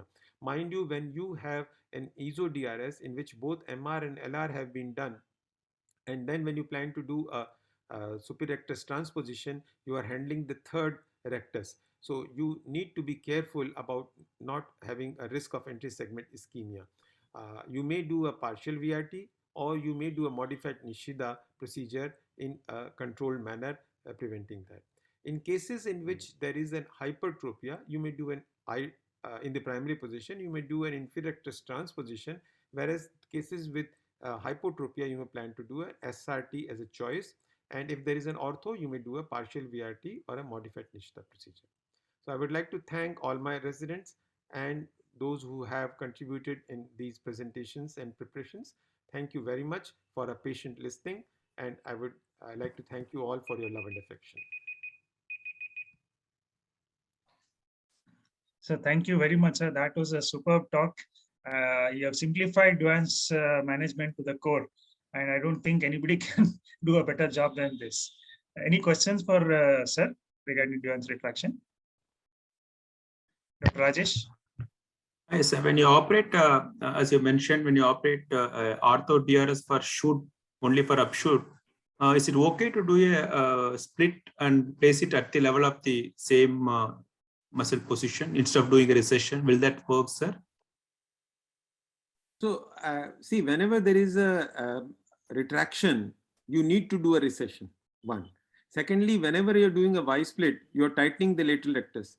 So even if you do not want a recession effect, you would have to do at least 5 millimeter of LR recession minimum in order to counter the tightening on the Y arms whenever you are doing a Y split. So we would like to do something like 7.5 millimeter and then balance it with the medial rectus of about 5 millimeters. And if possible, the medial rectus should be on an adjustable. Okay. Thank you, sir. Dr. Soumya wanted to ask something. Good evening, sir. Sir, in case we have done an LR periosteal fixation and a partial VRT, and the 60 still remains in case of an exotropic DRS. How do we go about it, sir? Should we reverse the partial VRT or just do the other eye LR recession, or should we reverse the periosteal fixation? How exactly to go about it? So I think one thing is that we have to do a force reduction test. So intraoperatively, of course, you would have looked for it, and at the end of the surgery, one should ensure that there is no residual tightness of the muscles. But suppose he has come later on and you now do a FDT and you find there is a tightness of the lateral rectus, you would have to go back and release those. But if you find that FDT is free and still there is a residual exo, then like one case which I had shown the video of, you can do the lateral rectus recession of the other eye. Okay. But this can only be done if the FDT is free in the involved eye. Okay. In any restrictive or paralytic squint, the FDT should be free before we touch the other eye. Sure. Otherwise, the effect will not come. Dr. Soumya, I want to add here, incidentally, I had a patient I operated last month, had undergone 9 surgeries in one eye, and they had put it on the lateral orbital wall. So when I got to see the patient, I did an FDT and it was very tight. So when I went and I realized they had not put it on the orbital wall, the inferior orbital margin. And that is the reason why the eye was in still XT. Okay. So many a times we believe that the surgeon would have put it at the right place, but as FDT showed me that it was very tight, and finally it was not at the right place. So as Dr. Pradeep said, that you have to do an FDT and then you can plan. Right. Sure. Any other questions? Okay. So if there are no other questions, we'll go to the next talk. I would request Dr. Deepti Joshi, to kindly give her talk about dissociated vertical deviation, DVD. Dr. Deepti is there? Sir, I've already sent my video. Will it be played from there? Yeah. Ashwin? Hello, everyone. At the outset, I would like to thank Ellen sir and the team KOS for giving us this wonderful opportunity. The topic for my today's talk is management of DVD. And before I go into the management aspect of DVD, I would just like to stress briefly about what exactly is DVD, what is the pathophysiology, clinical features, so that we understand the management aspects better. Dissociated vertical deviation, as the name suggests, is the vertical deviation of one or either eye when the other eye takes up the fixation. It is known as dissociated basically because it does not follow the Hering's law. So what do we mean by this? If it is a case of vertical deviation due to superior oblique palsy, when one eye comes down, the other eye goes up. But in the case of dissociated vertical deviation, when you cover either eye, both the eye under cover goes up, which shows that it violates the Hering's law. The pathogenesis of DVD is very mildly understood. The two most common theories which have been put forward are Bilshevsky's and Brodsky's theory. Bilshevsky's theory states that it is an imbalance between the positive and negative subcortical vertical vergence centers resulting in DVD. Brodsky's theory states that it is a case of atavism, that was basically DVD was present in fishes because their eye was out, and whenever they tried to look at sunlight, the eye went up.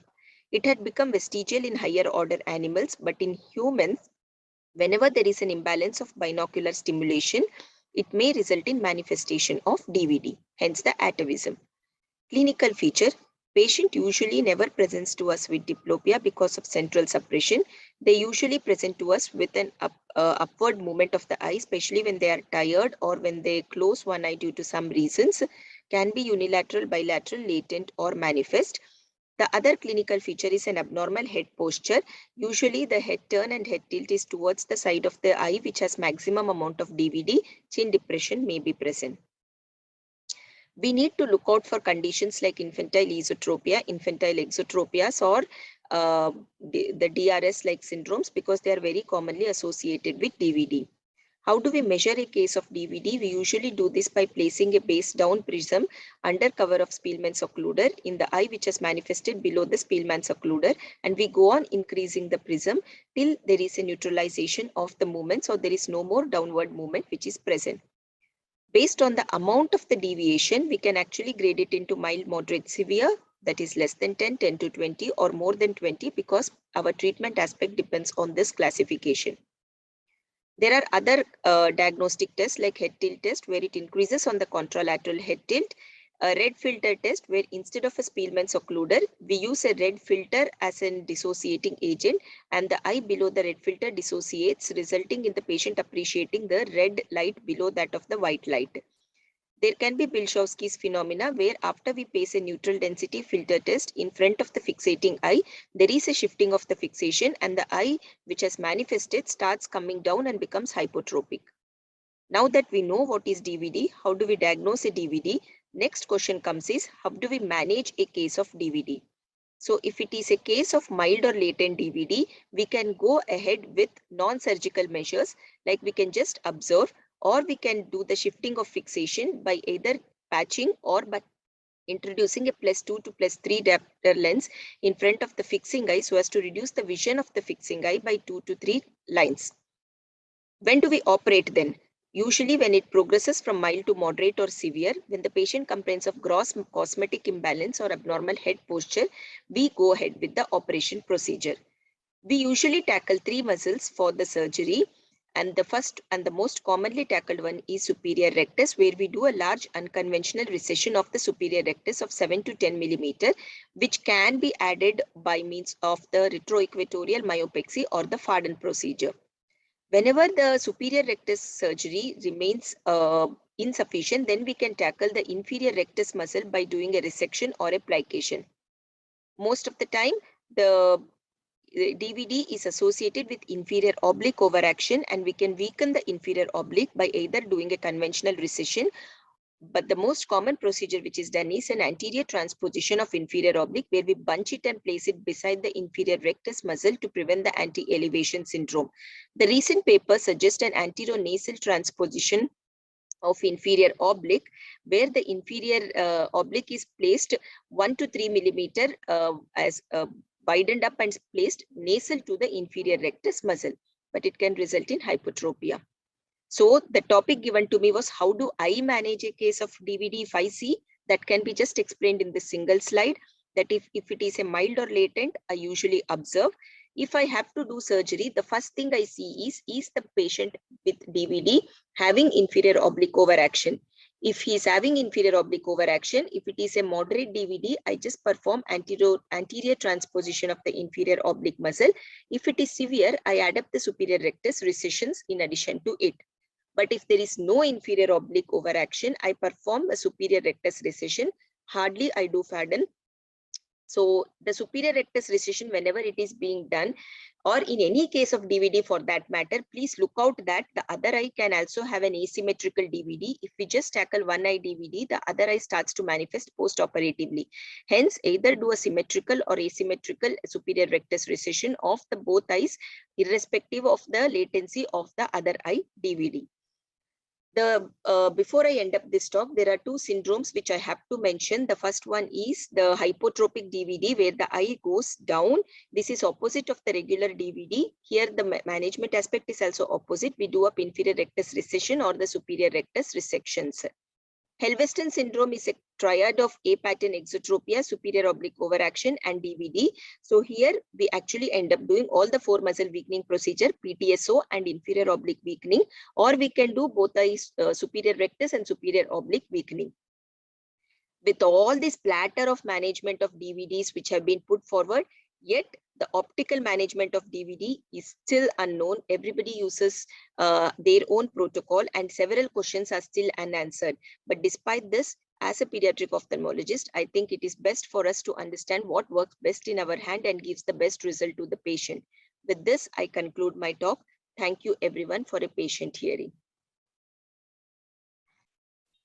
Thank you, Dr. Deepti. That was a wonderful presentation, and you have nicely highlighted the management of DVD.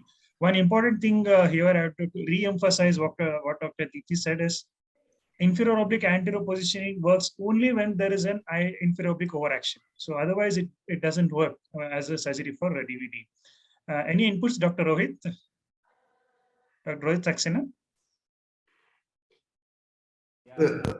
Arun, as Dr. Deepti talked about and you reiterated, it's first important to differentiate whether IO overactions are there. And for Helveston syndrome, I would tend to correct the A pattern by doing a superior oblique surgery and do a superior rectus recession along with that, plus minus a Farden. And the Farden of a superior rectus can be very difficult. And Dr. Pradeep Sharma introduced us to this Y splitting of the superior rectus, Initially, I was a little skeptical and I didn't exactly understand its mechanism.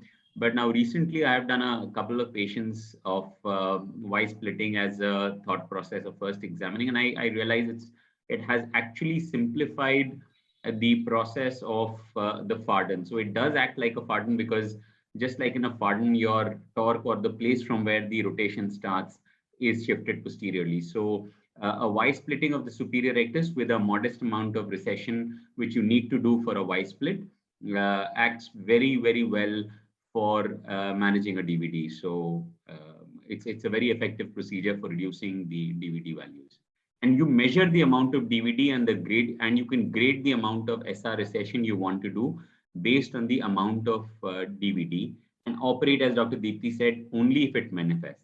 First, play optically and try and balance the vision and make a manifest DVD to a latent DVD. That would help you to follow up. But if it is manifesting, then plan your surgery according to the condition available. Sir, can I ask a question? Yeah, please. So it's always you recess and do a Y split. So whenever you're doing in for if you're touching recession, then you're always doing a Y split, is it? No, not necessarily. A very large DVD, I did a recession with a Y split, because recessions also, it gets difficult to go where your superior oblique tendon is there. So if it is a very large DVD, more than 15 or 18 prisms, then I did a recession with a Y split. If it is up to 12 or 14 prisms of DVD, I would still just remain with a superior rectus recession.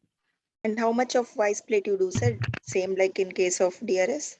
So exactly. So the aim is to split it at least 20 millimeters between the two arms of the split, just like the LR split, the Y split of the superior rectus also, because essentially you want to spread it on the either side of the hump of the globe curve. So that's the only way you'll be able to reduce the torque arm of the muscle. So that's how you would split it as just like an LR.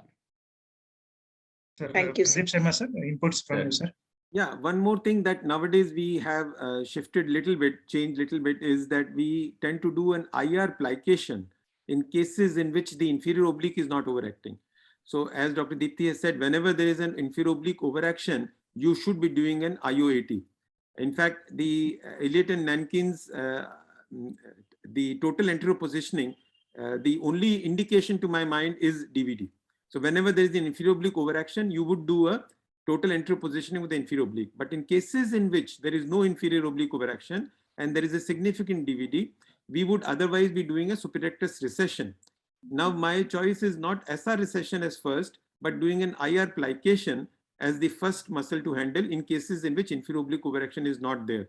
The reason is that inferior rectus plication, when you are doing, you are not affecting the vascular supply. So earlier we were keeping IR resection as the last procedure, but now the inferior rectus plication coming in, it becomes the first choice after the inferior oblique overaction is not being there, right?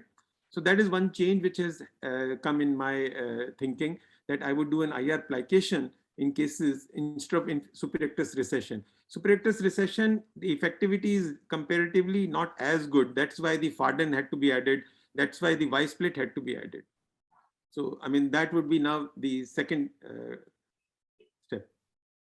How much of DVD will get corrected with only IR plication? So IR plication for only for mild, moderate, or even for severe also? No, IR plication, if you do about 4.5 or 5 mm of plication, it's quite effective. Basically, you are tethering the globe from slipping upwards.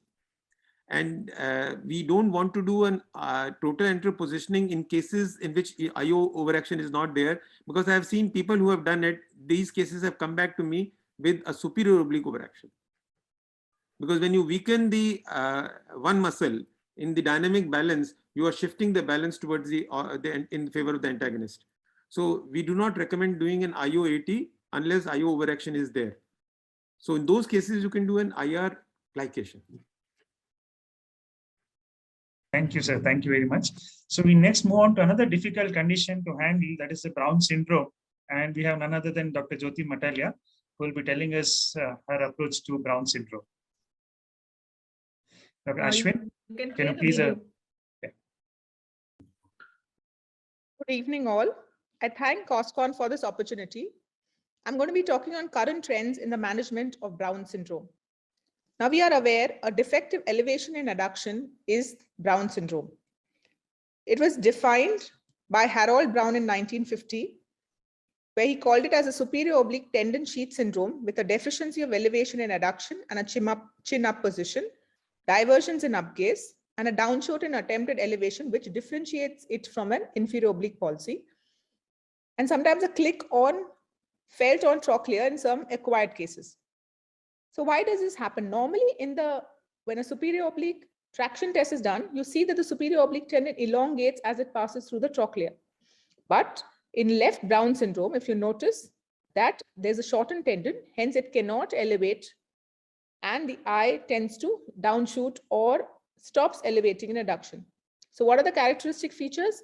A divergence in upgaze, as you can see. And on an attempted adduction, you'll see the downshoot. This is the classical feature of Brown syndrome. So what are the 6 clinical features? Deficient elevation in adduction, less elevation deficiency in midline, minimal or no elevation deficiency in abduction, minimal or no superior oblique overaction, V pattern with divergence in upgaze, and a positive force duction test, that is the exaggerated traction test is positive, indicating a tight superior oblique tendon.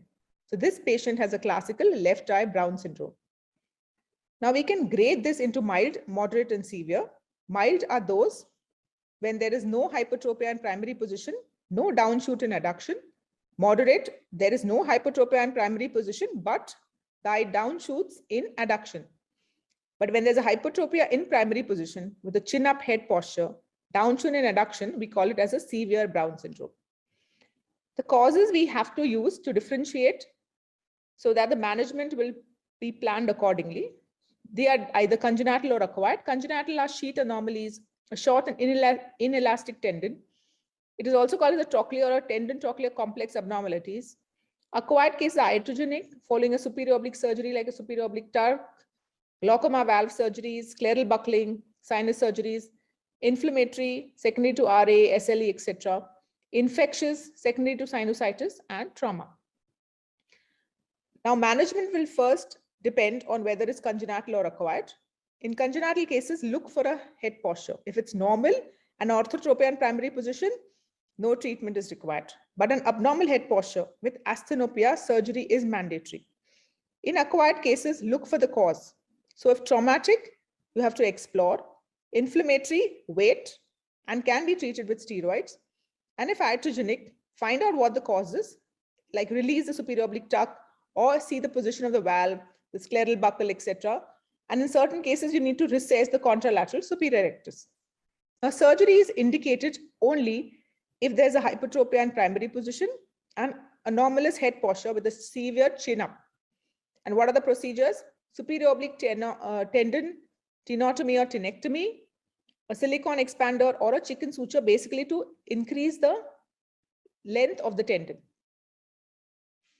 For tenotomy of the superior oblique, take a superotemporal fornix incision, hook the superior rectus muscle, and look for the glistening white band of the superior oblique tendon beneath.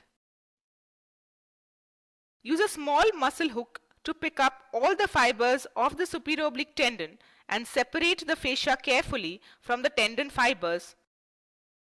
Place a small hook underneath the isolated tendon and cut the muscle along the insertion. Note that it is a fan-shaped insertion, so you have to ensure that you cut it completely. Don't leave any posterior fibers. And if you're doing a tenectomy, more additional portion of the tendon also has to be removed. In this patient, if you can see with the left Browns, defective elevation and adduction, you can see it's completely resolved after a superior oblique tenectomy, where the hypertropia in primary position is also resolved. But with tenectomy, over time, the patient develops a superior oblique palsy and hence it is no longer used. So then what do? We use tendon lengthening procedures. Superior oblique split tendon elongation. Isolate the superior oblique tendon, measure the desired amount of lengthening, place a sixovical suture on half the tendon width at one end, the other end in the opposite direction. Split the tendon horizontally, cut it in a Z fashion. This is also called a Z-plasty. Tie these cut ends together to elongate the tendon.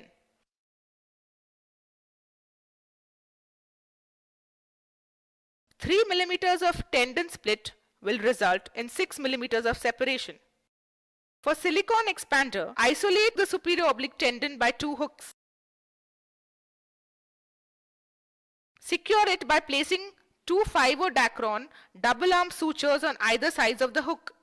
Transect the tendon between the 2 pre-placed sutures. Position the silicone band between the cut ends of the tendon and secure with the double arm sutures on either sides of the silicone band to get an elongation. See that you cover this completely, otherwise it gets extruded. Use a good T-nons cover on your spacer, whichever you've used, and bury it nicely under the conjunctiva.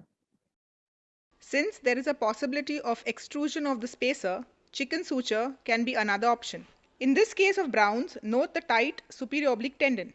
After taking a superotemporal incision, the superior rectus is hooked and isolated. The superior oblique tendon is then hooked nasally as shown and isolated with 2 small hooks. 2 5-O-Dacron double arm sutures are then passed through the tendon in 3-point fixation as shown. The free ends are then passed proximally and tied together in a bow tie fashion, keeping about 4 millimeters of loop on either side to allow 8 millimeters of separation. The tendon is then cut in between. Exaggerated traction test for superior oblique is now repeated and seems okay. And the bow tie suture is released and secured in a knot. Note the 8 millimeter separation between the 2 ends. Conjunctiva is sutured with atovicral interrupted sutures. This is a patient with a left Brown syndrome who underwent chicken suture. She had a defective elevation as well, but in primary position, note the esotropia. That is because she had an accommodative ET, which with glasses is doing pretty good. And after a chicken suture, you can see the elevation in reduction is improved, and so is the elevation. Hence, to summarize, that a Brown syndrome should be suspected whenever there's a deficiency in elevation and adduction. A positive force reduction test is confirmatory. Surgery is the only modality of treatment, and anything to lengthen the superior oblique is a must. In acquired cases, medical treatment is better, and tenectomy may result in iatrogenic superior oblique palsy requiring surgical intervention. Thank you very much for your patient listening.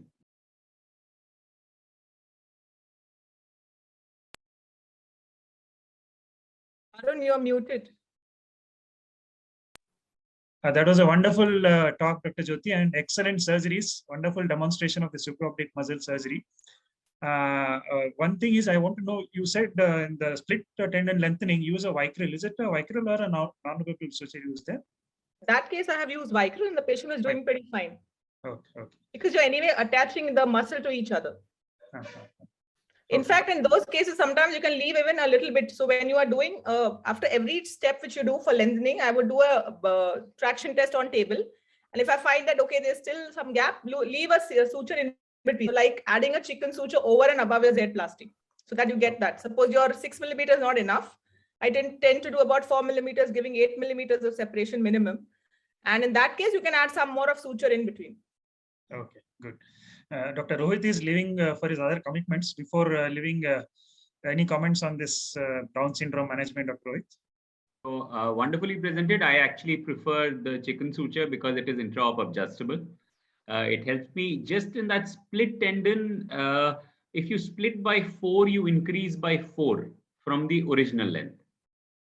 So whatever amount you split, because you add only the extra part of that. So, and again, anyway, the only downside of split is one, of course, there's a risk that it may cut through or break. And the other thing is that it can be non-adjustable unless, as you described, you could kind of like, slip in a chicken suture with that. So basically, that's why I prefer a chicken suture, or for vegetarians, Indians, you would say a suture tenopexy as a lengthening procedure for the superior oblique. As you said, it's intra-op adjustable. You can make sure. And the other important thing to remember is that have a slight tight tendon, SO tendon, or at least match it with the FTT of the other side, because you don't want a superior oblique palsy. You may not mind a small tight SO or a small residual Browns, which may be a troublesome in the adduction and elevation, but you don't want a superior oblique palsy in the long run.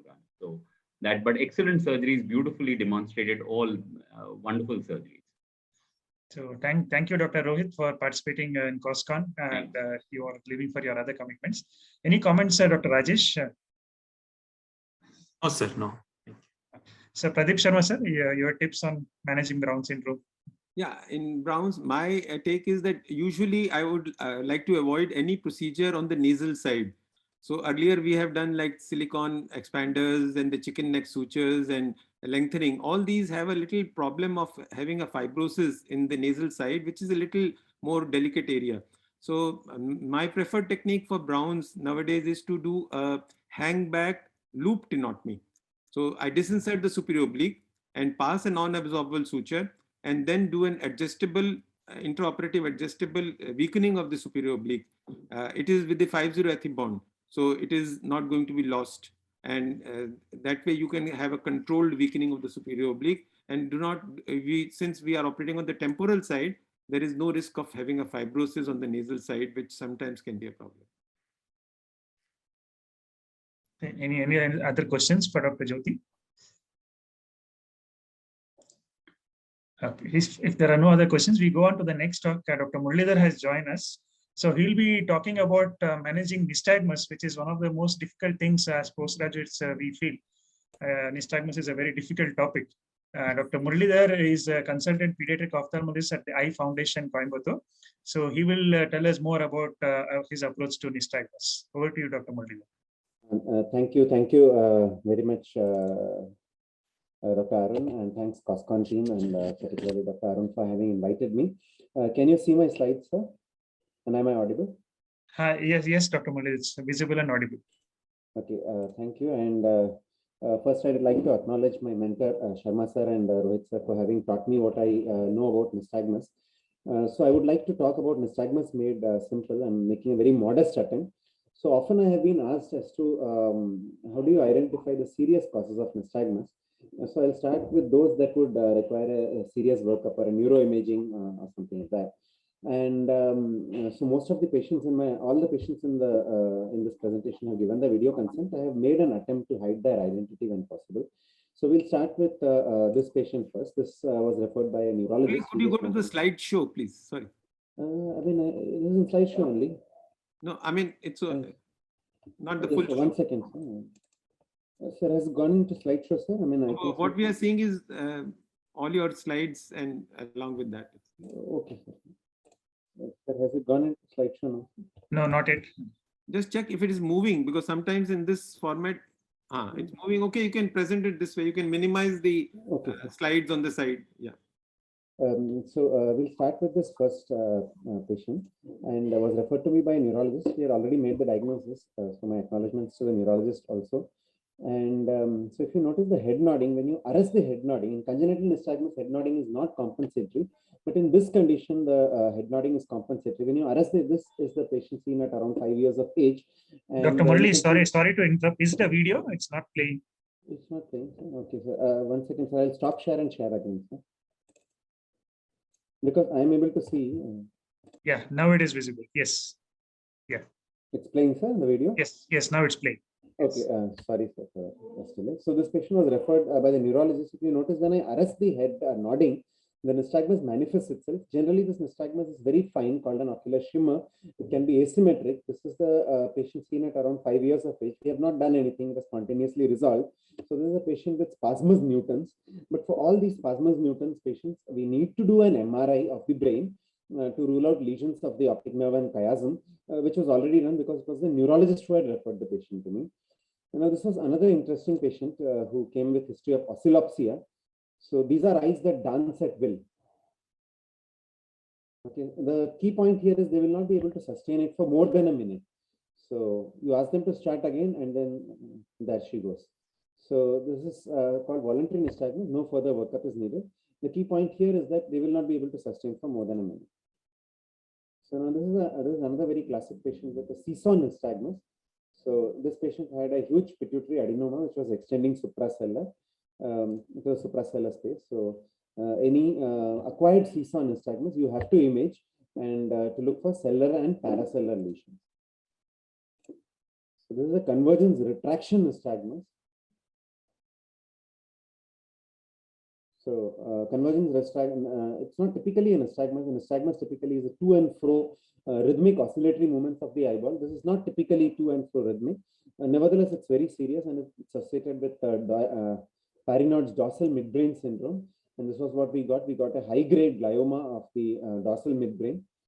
And so the importance in identifying. These patients are very interesting. These patients present with subjective sense of tilting of the surrounding. Many times they are dismissed as psychiatric also. So this was a movement identified on the slit lamp. So a saccade typically initiates. This again is not typically a nystagmus, but comes in the differential diagnosis. So this is a dorsipulsion or an abnormal inappropriate torsional saccade seen in patients with Wallenberg syndrome. So saccade typically initiates it. The movement could be very subtle, can be picked up only on the slit lamp. So you can notice patients typically do not say that they have torsional oscillopsia or anything, but they may have other complaints like a dissociated anesthesia and subjective sense of tilting, ipsipulsion of this thing. So, I mean, we were the first to identify and report in this patient. So MRI showed typical dorsolateral medullary infarction suggestive of a Wallenberg syndrome. So now, if you notice this patient presented with double vision and patient presented with mild, the other part of the history is noted here. If you notice here, patient also has a small seventh nerve palsy and the disc margins are blurred. So please note this nystagmus. On looking to the left, they have a large amplitude, low frequency nystagmus. On looking to the right, this patient has a high frequency, low amplitude nystagmus, very typical Bruns nystagmus. And patient also had left side corneal hypoesthesia, textbook picture of a vestibular schwannoma. So this patient had a vestibular schwannoma with obstructive hydrocephalus. And after decompression and excision, the patient did very well. So this is a patient who presented after head injury with double vision and oscillopsia. So the adduction is restricted. Because the adduction restriction is only 1- to 2-, so I mean the improvement on convergence is not that marked. But note this abduction nystagmus here. The adduction on the left side is restricted, and so this is a patient with an internuclear ophthalmoplegia, had a hyperintensity here, and this did very well with oral steroids with full resolution. So this is another very interesting patient. My courtesy to Dr. Ramakrishnan, neurologist, who referred this patient to me. So in nystagmus, the defoveating movement is a slow eye movement. So if you notice here, these are, I mean, randomly oriented saccade, mainly vertical. So these patients require an oncology workup. So these patients require an oncology workup. In this patient, the oncology workup was normal, and a diagnosis of oxoclonus myoclonus syndrome was made, and the neurologist whom I have acknowledged started on oral steroids and clobazam, and the patient did very well. I mean, did not have any, I mean, with almost near total resolution of oscillopsia. So this was another interesting CAM patient, and so was referred by diagnosis of DVD. This is a called a Hyman-Bilshkovsky phenomenon seen in eyes with poor vision. So they have to be counseled that it doesn't go away with cataract surgery, and they have to be counseled that they may have oscillopsia in the postoperative period. So now we come to nystagmus proper, the infantile nystagmus, and this is the definition of nystagmus. Please note that the defoveating movement is slow. So you need to ask for history. Presence of oscillopsia generally implies an acquired nystagmus, and of course the associated clinical features would help us, as we said. This is a flowchart that I have taken from mrcoff.com, and I find it very useful. The classification into congenital sensory and motor nystagmus is not very technically valid, but remains very useful. So if the nystagmus is manifest in primary position, if the vision is best corrected vision is less than 6/18, look for a sensory cause. If it is more than 6/18, probably you are dealing with a motor nystagmus. Provided, I mean, this is for infantile nystagmus syndrome. If it is elicited on eye movement only, you have these, and if it is elicited only on cover, possibly it's latent nystagmus, and you need to have special care in vision testing. So in this patient, the diagnosis is very obvious. That is his father here, and this child has a sensory nystagmus because of oculocutaneous albinism and a foveal hypoplasia. So yeah, so that is the etiology of nystagmus. So you have to pay attention to refractive errors, amblyopia management. So this is a patient with a congenital cataract. Note that the cataract is patient still has a cataract here, and patient is pseudophakic on this. So this again is a sensory nystagmus. Many times this nystagmus can be asymmetric. Yeah, this is the pseudophakic eye. So asymmetric because the left eye is deeply amblyopic. So this patient had poor vision since the first year of life. And there was a history of consanguinity. Consanguinity is very rampant in this part of India. And this was his ERG. So once again, the best corrected visual acuity was less than this thing. So ERG shows extinguished cone and rod responses. So note the fine nystagmus here. So asymmetric nystagmus can happen in eyes with cone rod dystrophy, in patients with lesions of the chiasm, and in those with unilateral poor vision, as I have shown in the previous videos. So now we come to infantile nystagmus syndrome. So this is usually characterized by a head posture, by the presence of a null zone. It's accentuated by fixation and is dampened by convergence. There are distinctive waveforms if you have eye movement recording. Typically, it's horizontal in all directions of gaze and is symmetric and conjugate. So this is a patient with a latent nystagmus. So as soon as you cover her right eye, manifest latent nystagmus or fusion maldevelopment nystagmus. So the eye, many times they are referred to us because the monocular visual acuity is quite poor. So you have to tell them to test binocular visual acuity or to test vision by fogging one eye and not occluding one eye. So now we come to the principles of surgery. So there are two principles, broad principles. One is to mechanically move the null zone, and the second is to broaden the null zone, that is the Hertel-Delorzo tenotomy. Most of the time, we mechanically move the null zone. So this is a patient with a large right face turn. So you have to confirm the face turn over periods of at least 8 minutes and at least on 2 occasions. And note that nystagmus here, when you forcibly correct the head posture. And the principle is that you move the eyes in the direction of head posture.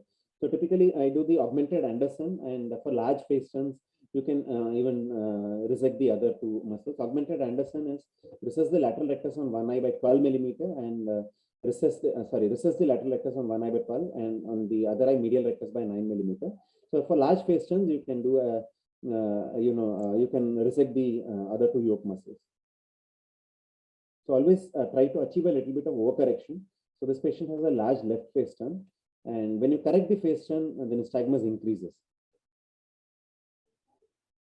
So this is the null zone. You can even move the head posture. Sometimes they may be a little shy and they may not.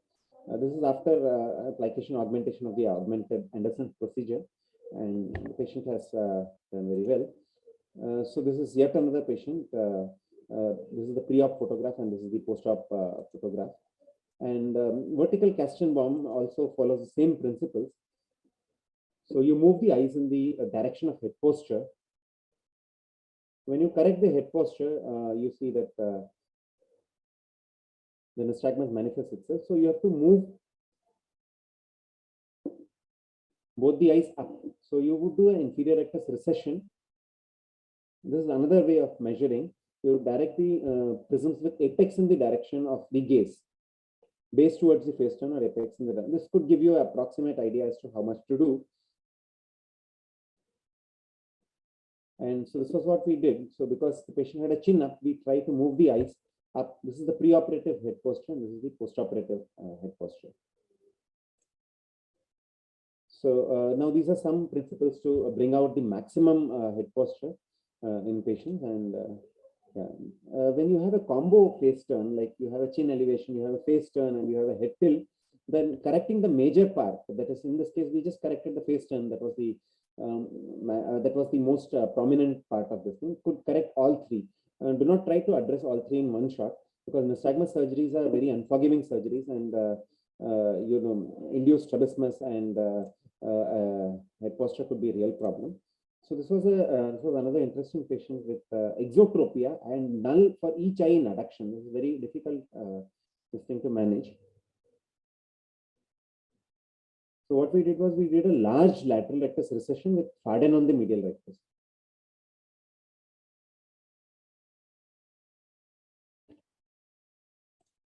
So you note this is the face turn. So when you cover one eye, the face turns towards the other side. So each eye has a null in adduction. So for that we did a medial rectus Farden. And so to address the exotropia, we did a large lateral rectus recession, bilateral large lateral rectus recession.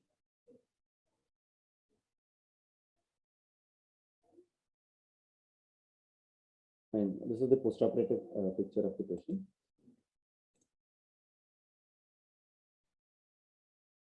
So when you have a combination of both strabismus and nystagmus, like in this patient has a esotropia, and patient also has a right face turn. So what you do is the dominant eye was the right eye. So what we did was we did a right medial rectus recession and left lateral rectus right lateral rectus resection. So this would correct both. In the immediate postoperative period, patient had a fixation switch, but the left eye was amblyopic, so there was a spontaneous reversal of head posture back to the right eye. So this was the postoperative picture at 2 weeks with a small consecutive exotropia. So the principle is that in nystagmus, you operate the dominant eye for nystagmus and make any adjustment in the non-dominant eye for strabismus. So I mean, thank you so much. I hope I'll just stop short. Yeah, thank you, Dr. Murali. That was a very exhaustive presentation. As Pradeep Sharma sir, any tips for the postgraduates? No, I think the only thing which I'd like to just re-emphasize is that whenever you have an oscillopsia, whenever there is a vertical nystagmus, whenever there is an acquired history of a nystagmus, or whenever there is a monoocular or dissociated nystagmus, one should always think of imaging.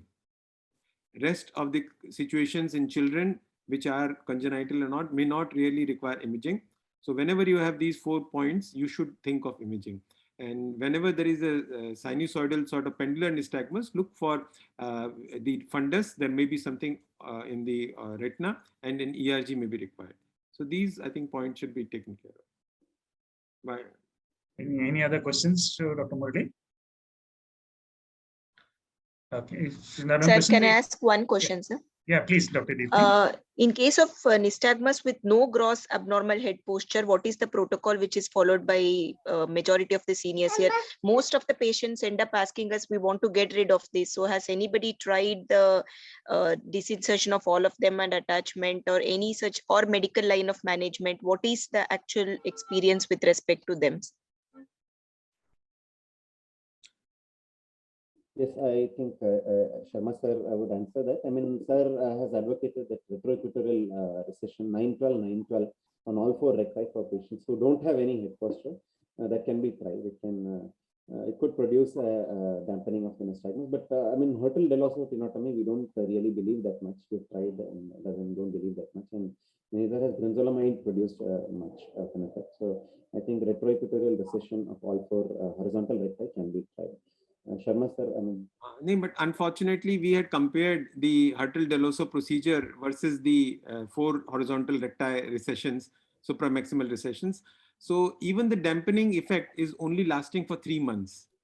So that way, we do not really advocate unless the patient is very insistent that he wants something, you may do it, but you need to tell him that it may not fully take care of it. So unfortunately, what Dr. Deepti has asked is a real $1 million question that we do not have any answer. Even Sinski's procedure, which has been described and Lingua has been doing that, not only just doing supramaximal recessions, but he has done like extirpation of all the 4 horizontal recti, which is Sinski's procedure. The same Sinski, famous for cataract, he did nystagmus also. And this is something which I think most people would not like to do. Thank you, sir. Arun sir, you're muted. Sorry. So we go with the next talk. Many times we come across with the patients who have a very large angle exotropia, especially during the marriageable age. We get a lot of patients that they want to get it corrected and want to look better. And we now have Dr. Gurdeep Singh, who is joining us all the way from Dubai. So he's a pediatric ophthalmologist practicing in Dubai, and he will tell us how to manage a patient who has a very large angle exotropia. Welcome, Dr. Gurdeep Singh. Thank you, Dr. Arun. Can you see the slides? Yes, sir. Yes, Dr. Gurdeep, it's visible and you're audible. Thank you, Dr. Arun, and thank you, Karnataka State Ophthalmic Society, for inviting me to this conference. It has always been an honor to be with the colleagues which have been the mentors before. So I'm always thankful and grateful to you, all people. I'll just start my talk with this gentleman. Anybody can guess who he is? So this is Mr. Robert Kennedy. So we can see a great personality, but with a big exo, which is seen there, was the president of US for before 35 years. And these are the other personalities. What I mean to tell is that the squint will never leave anybody, irrespective of who he is, and that too also a large one in big people like this. So by definition, we know that there are different studies which have been done, and there are different cutoffs which have been put for the large angle horizontal strabismus, and there are different authors which have been involved in this, the range being 40 to 60. What problems do usually everyone face when he gets a squint patient, or when he gets a patient with a large squint, is always, first thing is the patient's psychological functioning. That is always have an issue because of some kind of guilt in the mind to face the people because of the squint. And the problem which we face with the surgeons is how to correct it. And if we overcorrect or try to maximally correct, we can land up in something like a post-operative side gaze diplopia. So it is a challenge both with the patient and with the surgeon who is taking care of the patient. But the other challenge which we usually face is when we have to tell the patient that we have to do the surgery not for only for one eye, but we have to deal with the two eyes. Then it becomes very difficult to convince the patient that he needs the surgery for two eyes to get it cosmetically corrected. But as such, the aim of our surgery is always an optical alignment, which we try to make it with one operation depending upon the deviation, to improve the psychological functioning depending upon the surgical results which we are getting, and to avoid any kind of a post-operative issues like diplopia. The criteria for success usually is like within 10 prism diopter of orthotropia, or some people have extended, like Schwartz et al. Has extended even to the 15 prism diopter of orthotropia.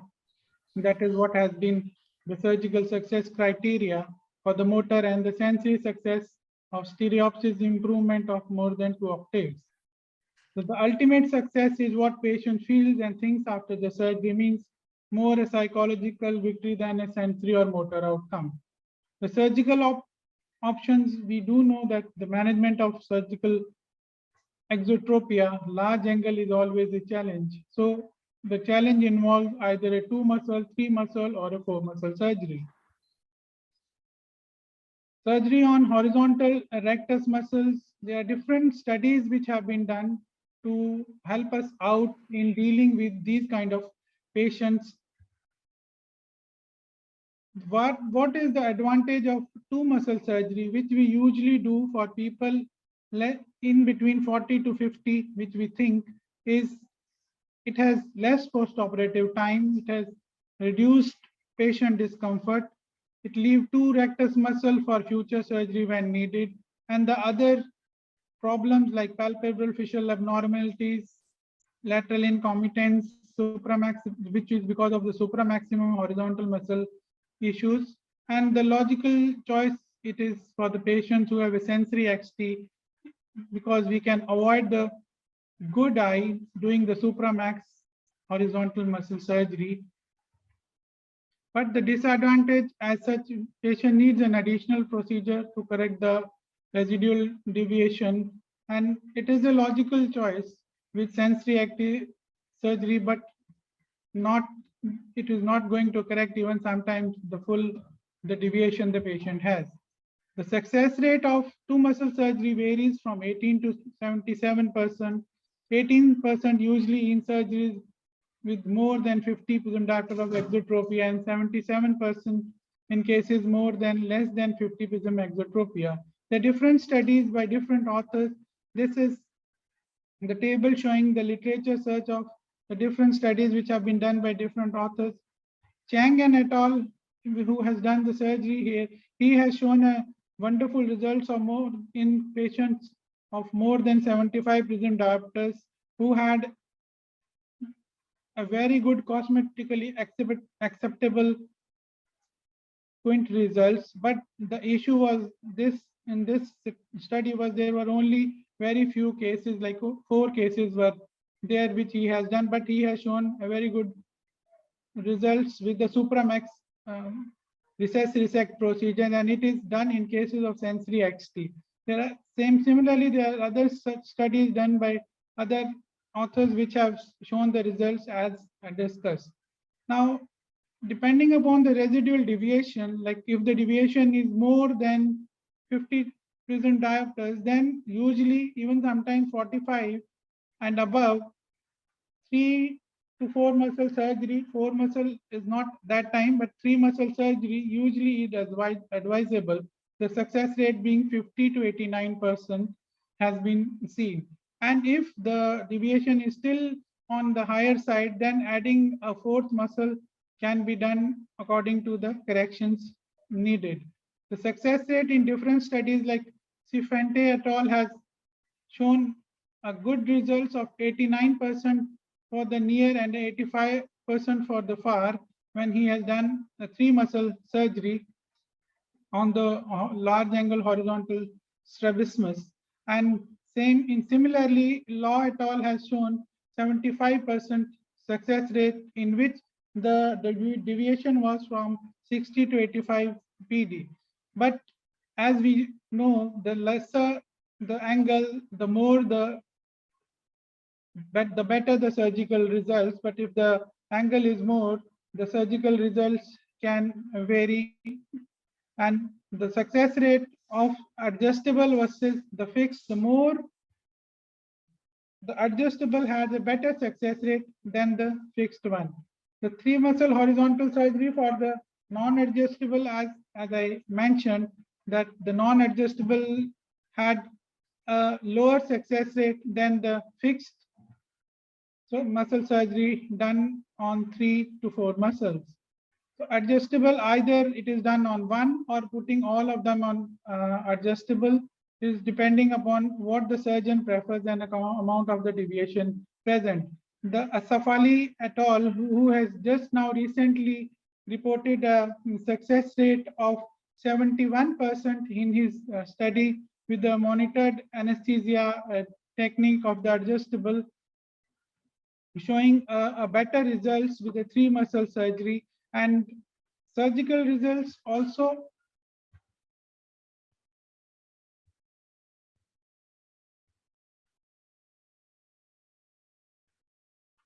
the surgical results for the fixed surgery also depends upon the amount of the deviation present and the surgical amount of correction done, which is according to the millimeters, which can be divided into different muscles.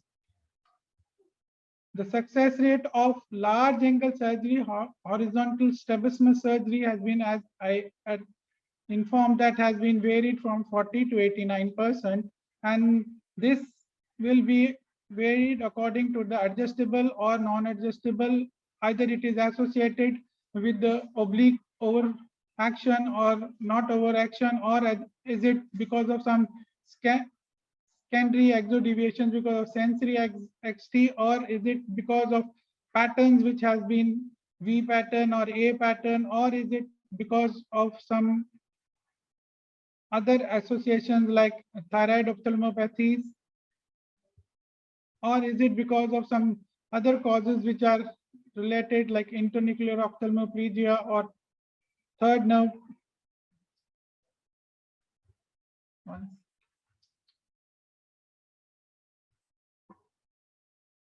Third nerve palsy, or is it because of myasthenia? So all these are the variables which can help us to choose whether the success rate of the surgery will be better, or it will be according to the angle which we measured, or it will be according to the surgical deviations which are larger or smaller, or as any other associations which are there, which can result in the success of the surgery.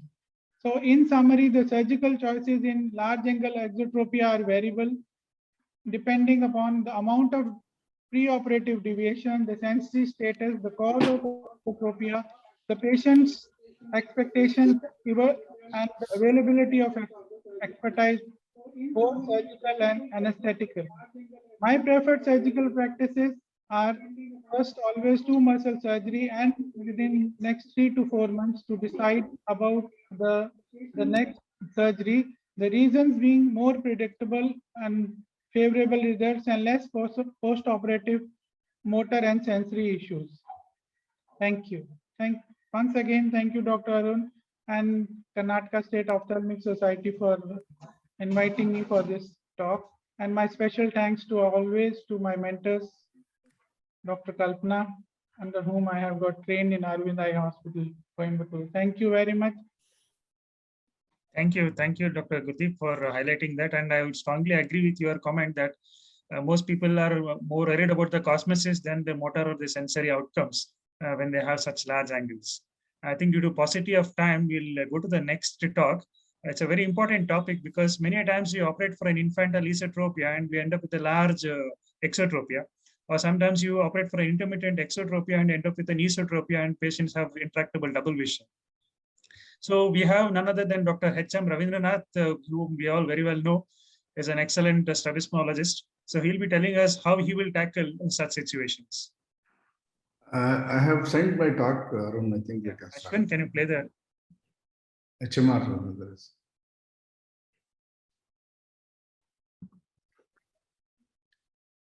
Good evening, everyone. At the outset, I would like to thank KOS for having given this opportunity. My topic is consecutive squint, that is overcorrections. Overcorrections happen in the hands of all the surgeons, even the most experienced one. Common clinical situations include a consecutive exotropia following surgery on infantile esotropia. That is more common. A consecutive esotropia following surgery on intermittent exotropia. This is probably second most common. A third important cause is surgery on eye having the poor vision. Depending on the time, you can classify them as early overcorrections and late overcorrections. The common causes include inadequate diagnosis, that is inadequate evaluation, especially if you miss the accommodative part when you're operating on esotropia. If you do surgery on the accommodative part, then lately there can be overcorrections. So unmasking the complete hypermetropia is very important before we operate on esotropia. Second is error in estimating the amount of deviation. Sometimes after some experience, you tend to become casual and you try to estimate the amount of squint by just looking at the patient or by doing Hirschberg test. But it's very important and mandatory to measure the amount of squint by doing PBCT and record it exactly. Third being the missing the vertical incompetence, especially when you're operating infant or children less than 3 years. It is difficult to find out and estimate the amount of inferior oblique overactions. So in these cases, if you miss the overaction of inferior oblique, late appearance of overcorrections are common, and even late overactions also appear after surgery on infantile esotropias. Error in estimating the amount of surgery, one of the factors which is not very common. partial or total loss of muscle, especially the medial rectus muscle, when you're operating on esotropia. Anatomical variations, if there is posterior insertion of a muscle, then your estimation will be more and you end up in over-recessing a muscle. So this is also not uncommon. And as I said, surgery on eye having poor vision. The evaluation include the angle of deviation. If the angle of deviation, that is if the overcorrection is more, you have to do early recorrection. And if the angle of deviation is less, probably you can wait and watch and see what happens and plan accordingly. And other two important factors are ocular motility and FDT. When there is a limitation of movement, you have to do FDT. If the limitation is there, you have to differentiate whether it is because of the underaction or whether it is because of the restriction from the antagonist. So that case, FDT will be positive. So in those cases, the plan will be different. Status of binocular vision and diplopia. And other factor is also important is the perception by the parents and patients if it is mild overcorrection. The management include, if it is mild overcorrection, you can wait and watch. There can be spontaneous corrections over the time, or you can plan accordingly. If there is a gross overcorrection after surgery on esotropia, you think of the lost muscle, that medial rectus, and if it is there, it needs immediate intervention. Meanwhile, when you're adopting wait and watch policy, you can adopt non-surgical methods, like you can undercorrect the plus power when you are dealing with consecutive exo after surgery on esotropia, or if a patient has diplopia,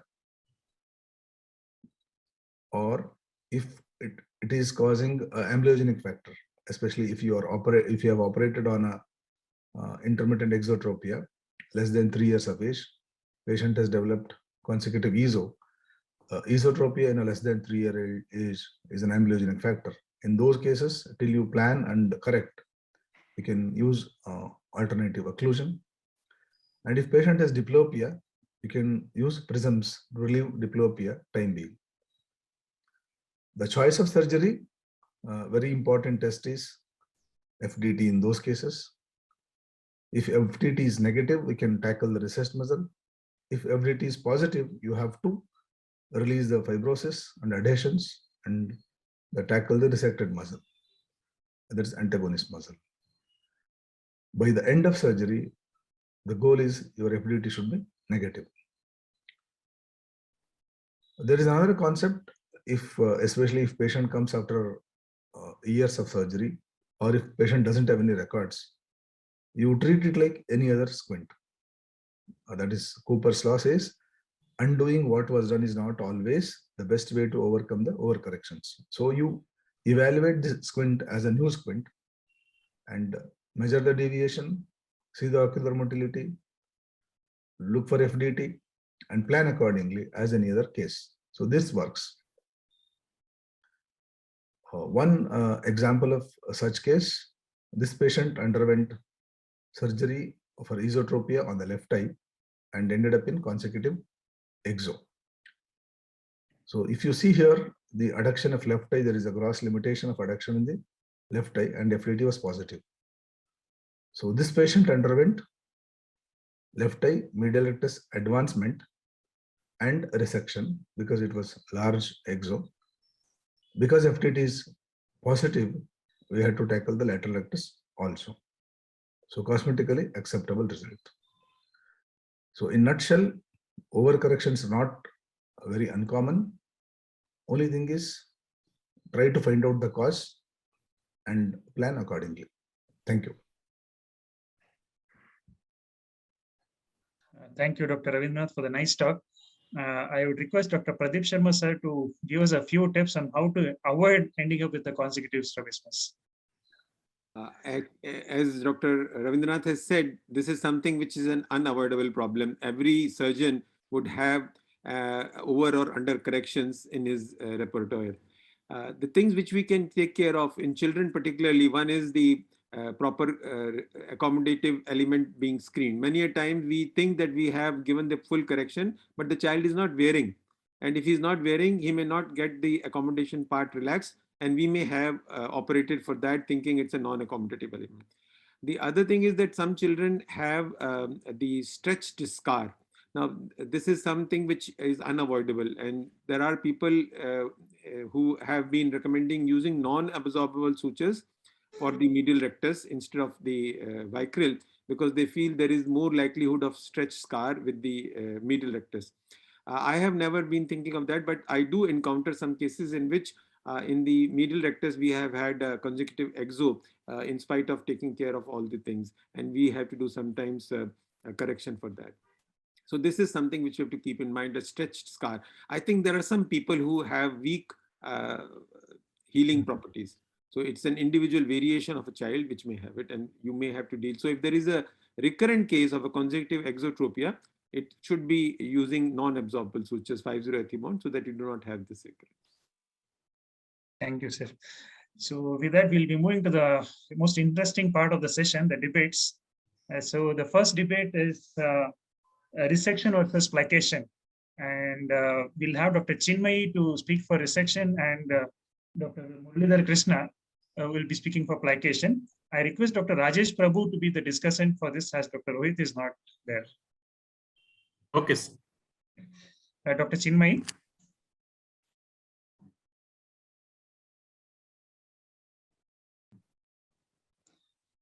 Dr. Chinmayi is there.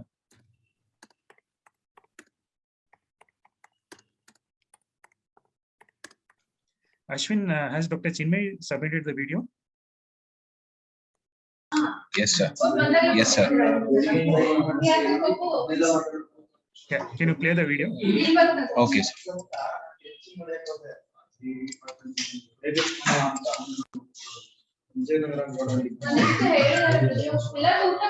Hello everyone, this is Dr. Chinmayi from International Institute of Ophthalmology. Among the debates, I will be speaking for resection. As we all know, the main procedures for strengthening the rectus muscle are the resection and plication. And if we see, Ashwin, can you mute yourself? Many people prefer resection, some prefer plication. In this major review article with the systematic review and meta-analysis of the plication versus resection, although the numbers speak both for the plication and resection, we can note that in certain studies, the success rate was higher in the resection, particularly on long-term follow-up. So this particular study states that the surgical success rate on a long-term follow-up is almost 89% in resection versus 58% in plication. Because the sutures that is used for the plication as well as for resection, the absorption time is 60 days.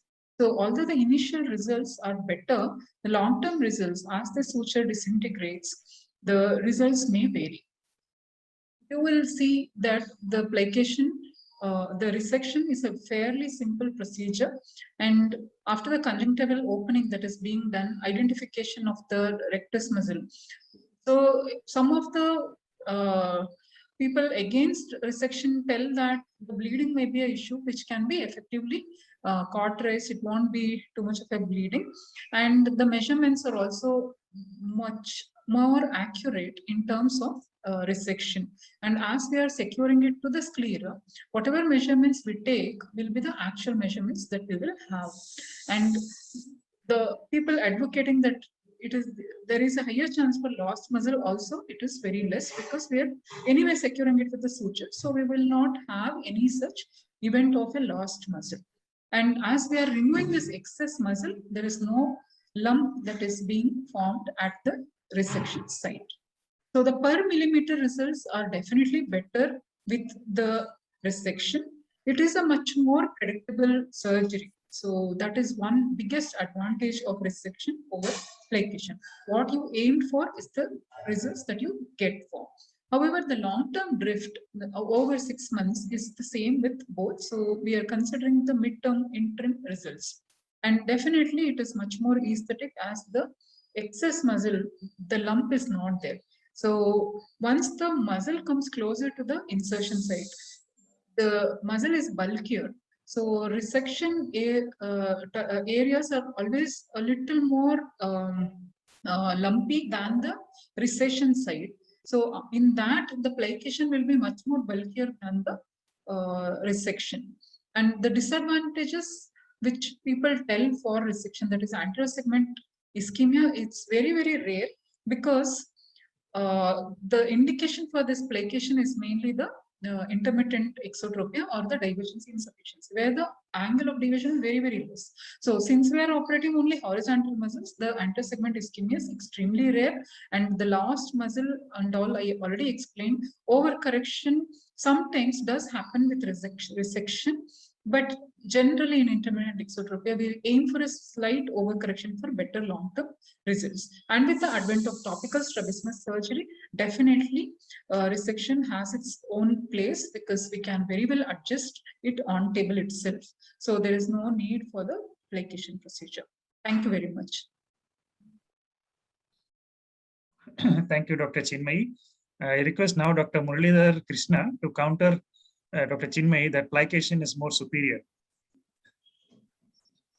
Yeah, Ashwin, can you play this slide? Okay, sir.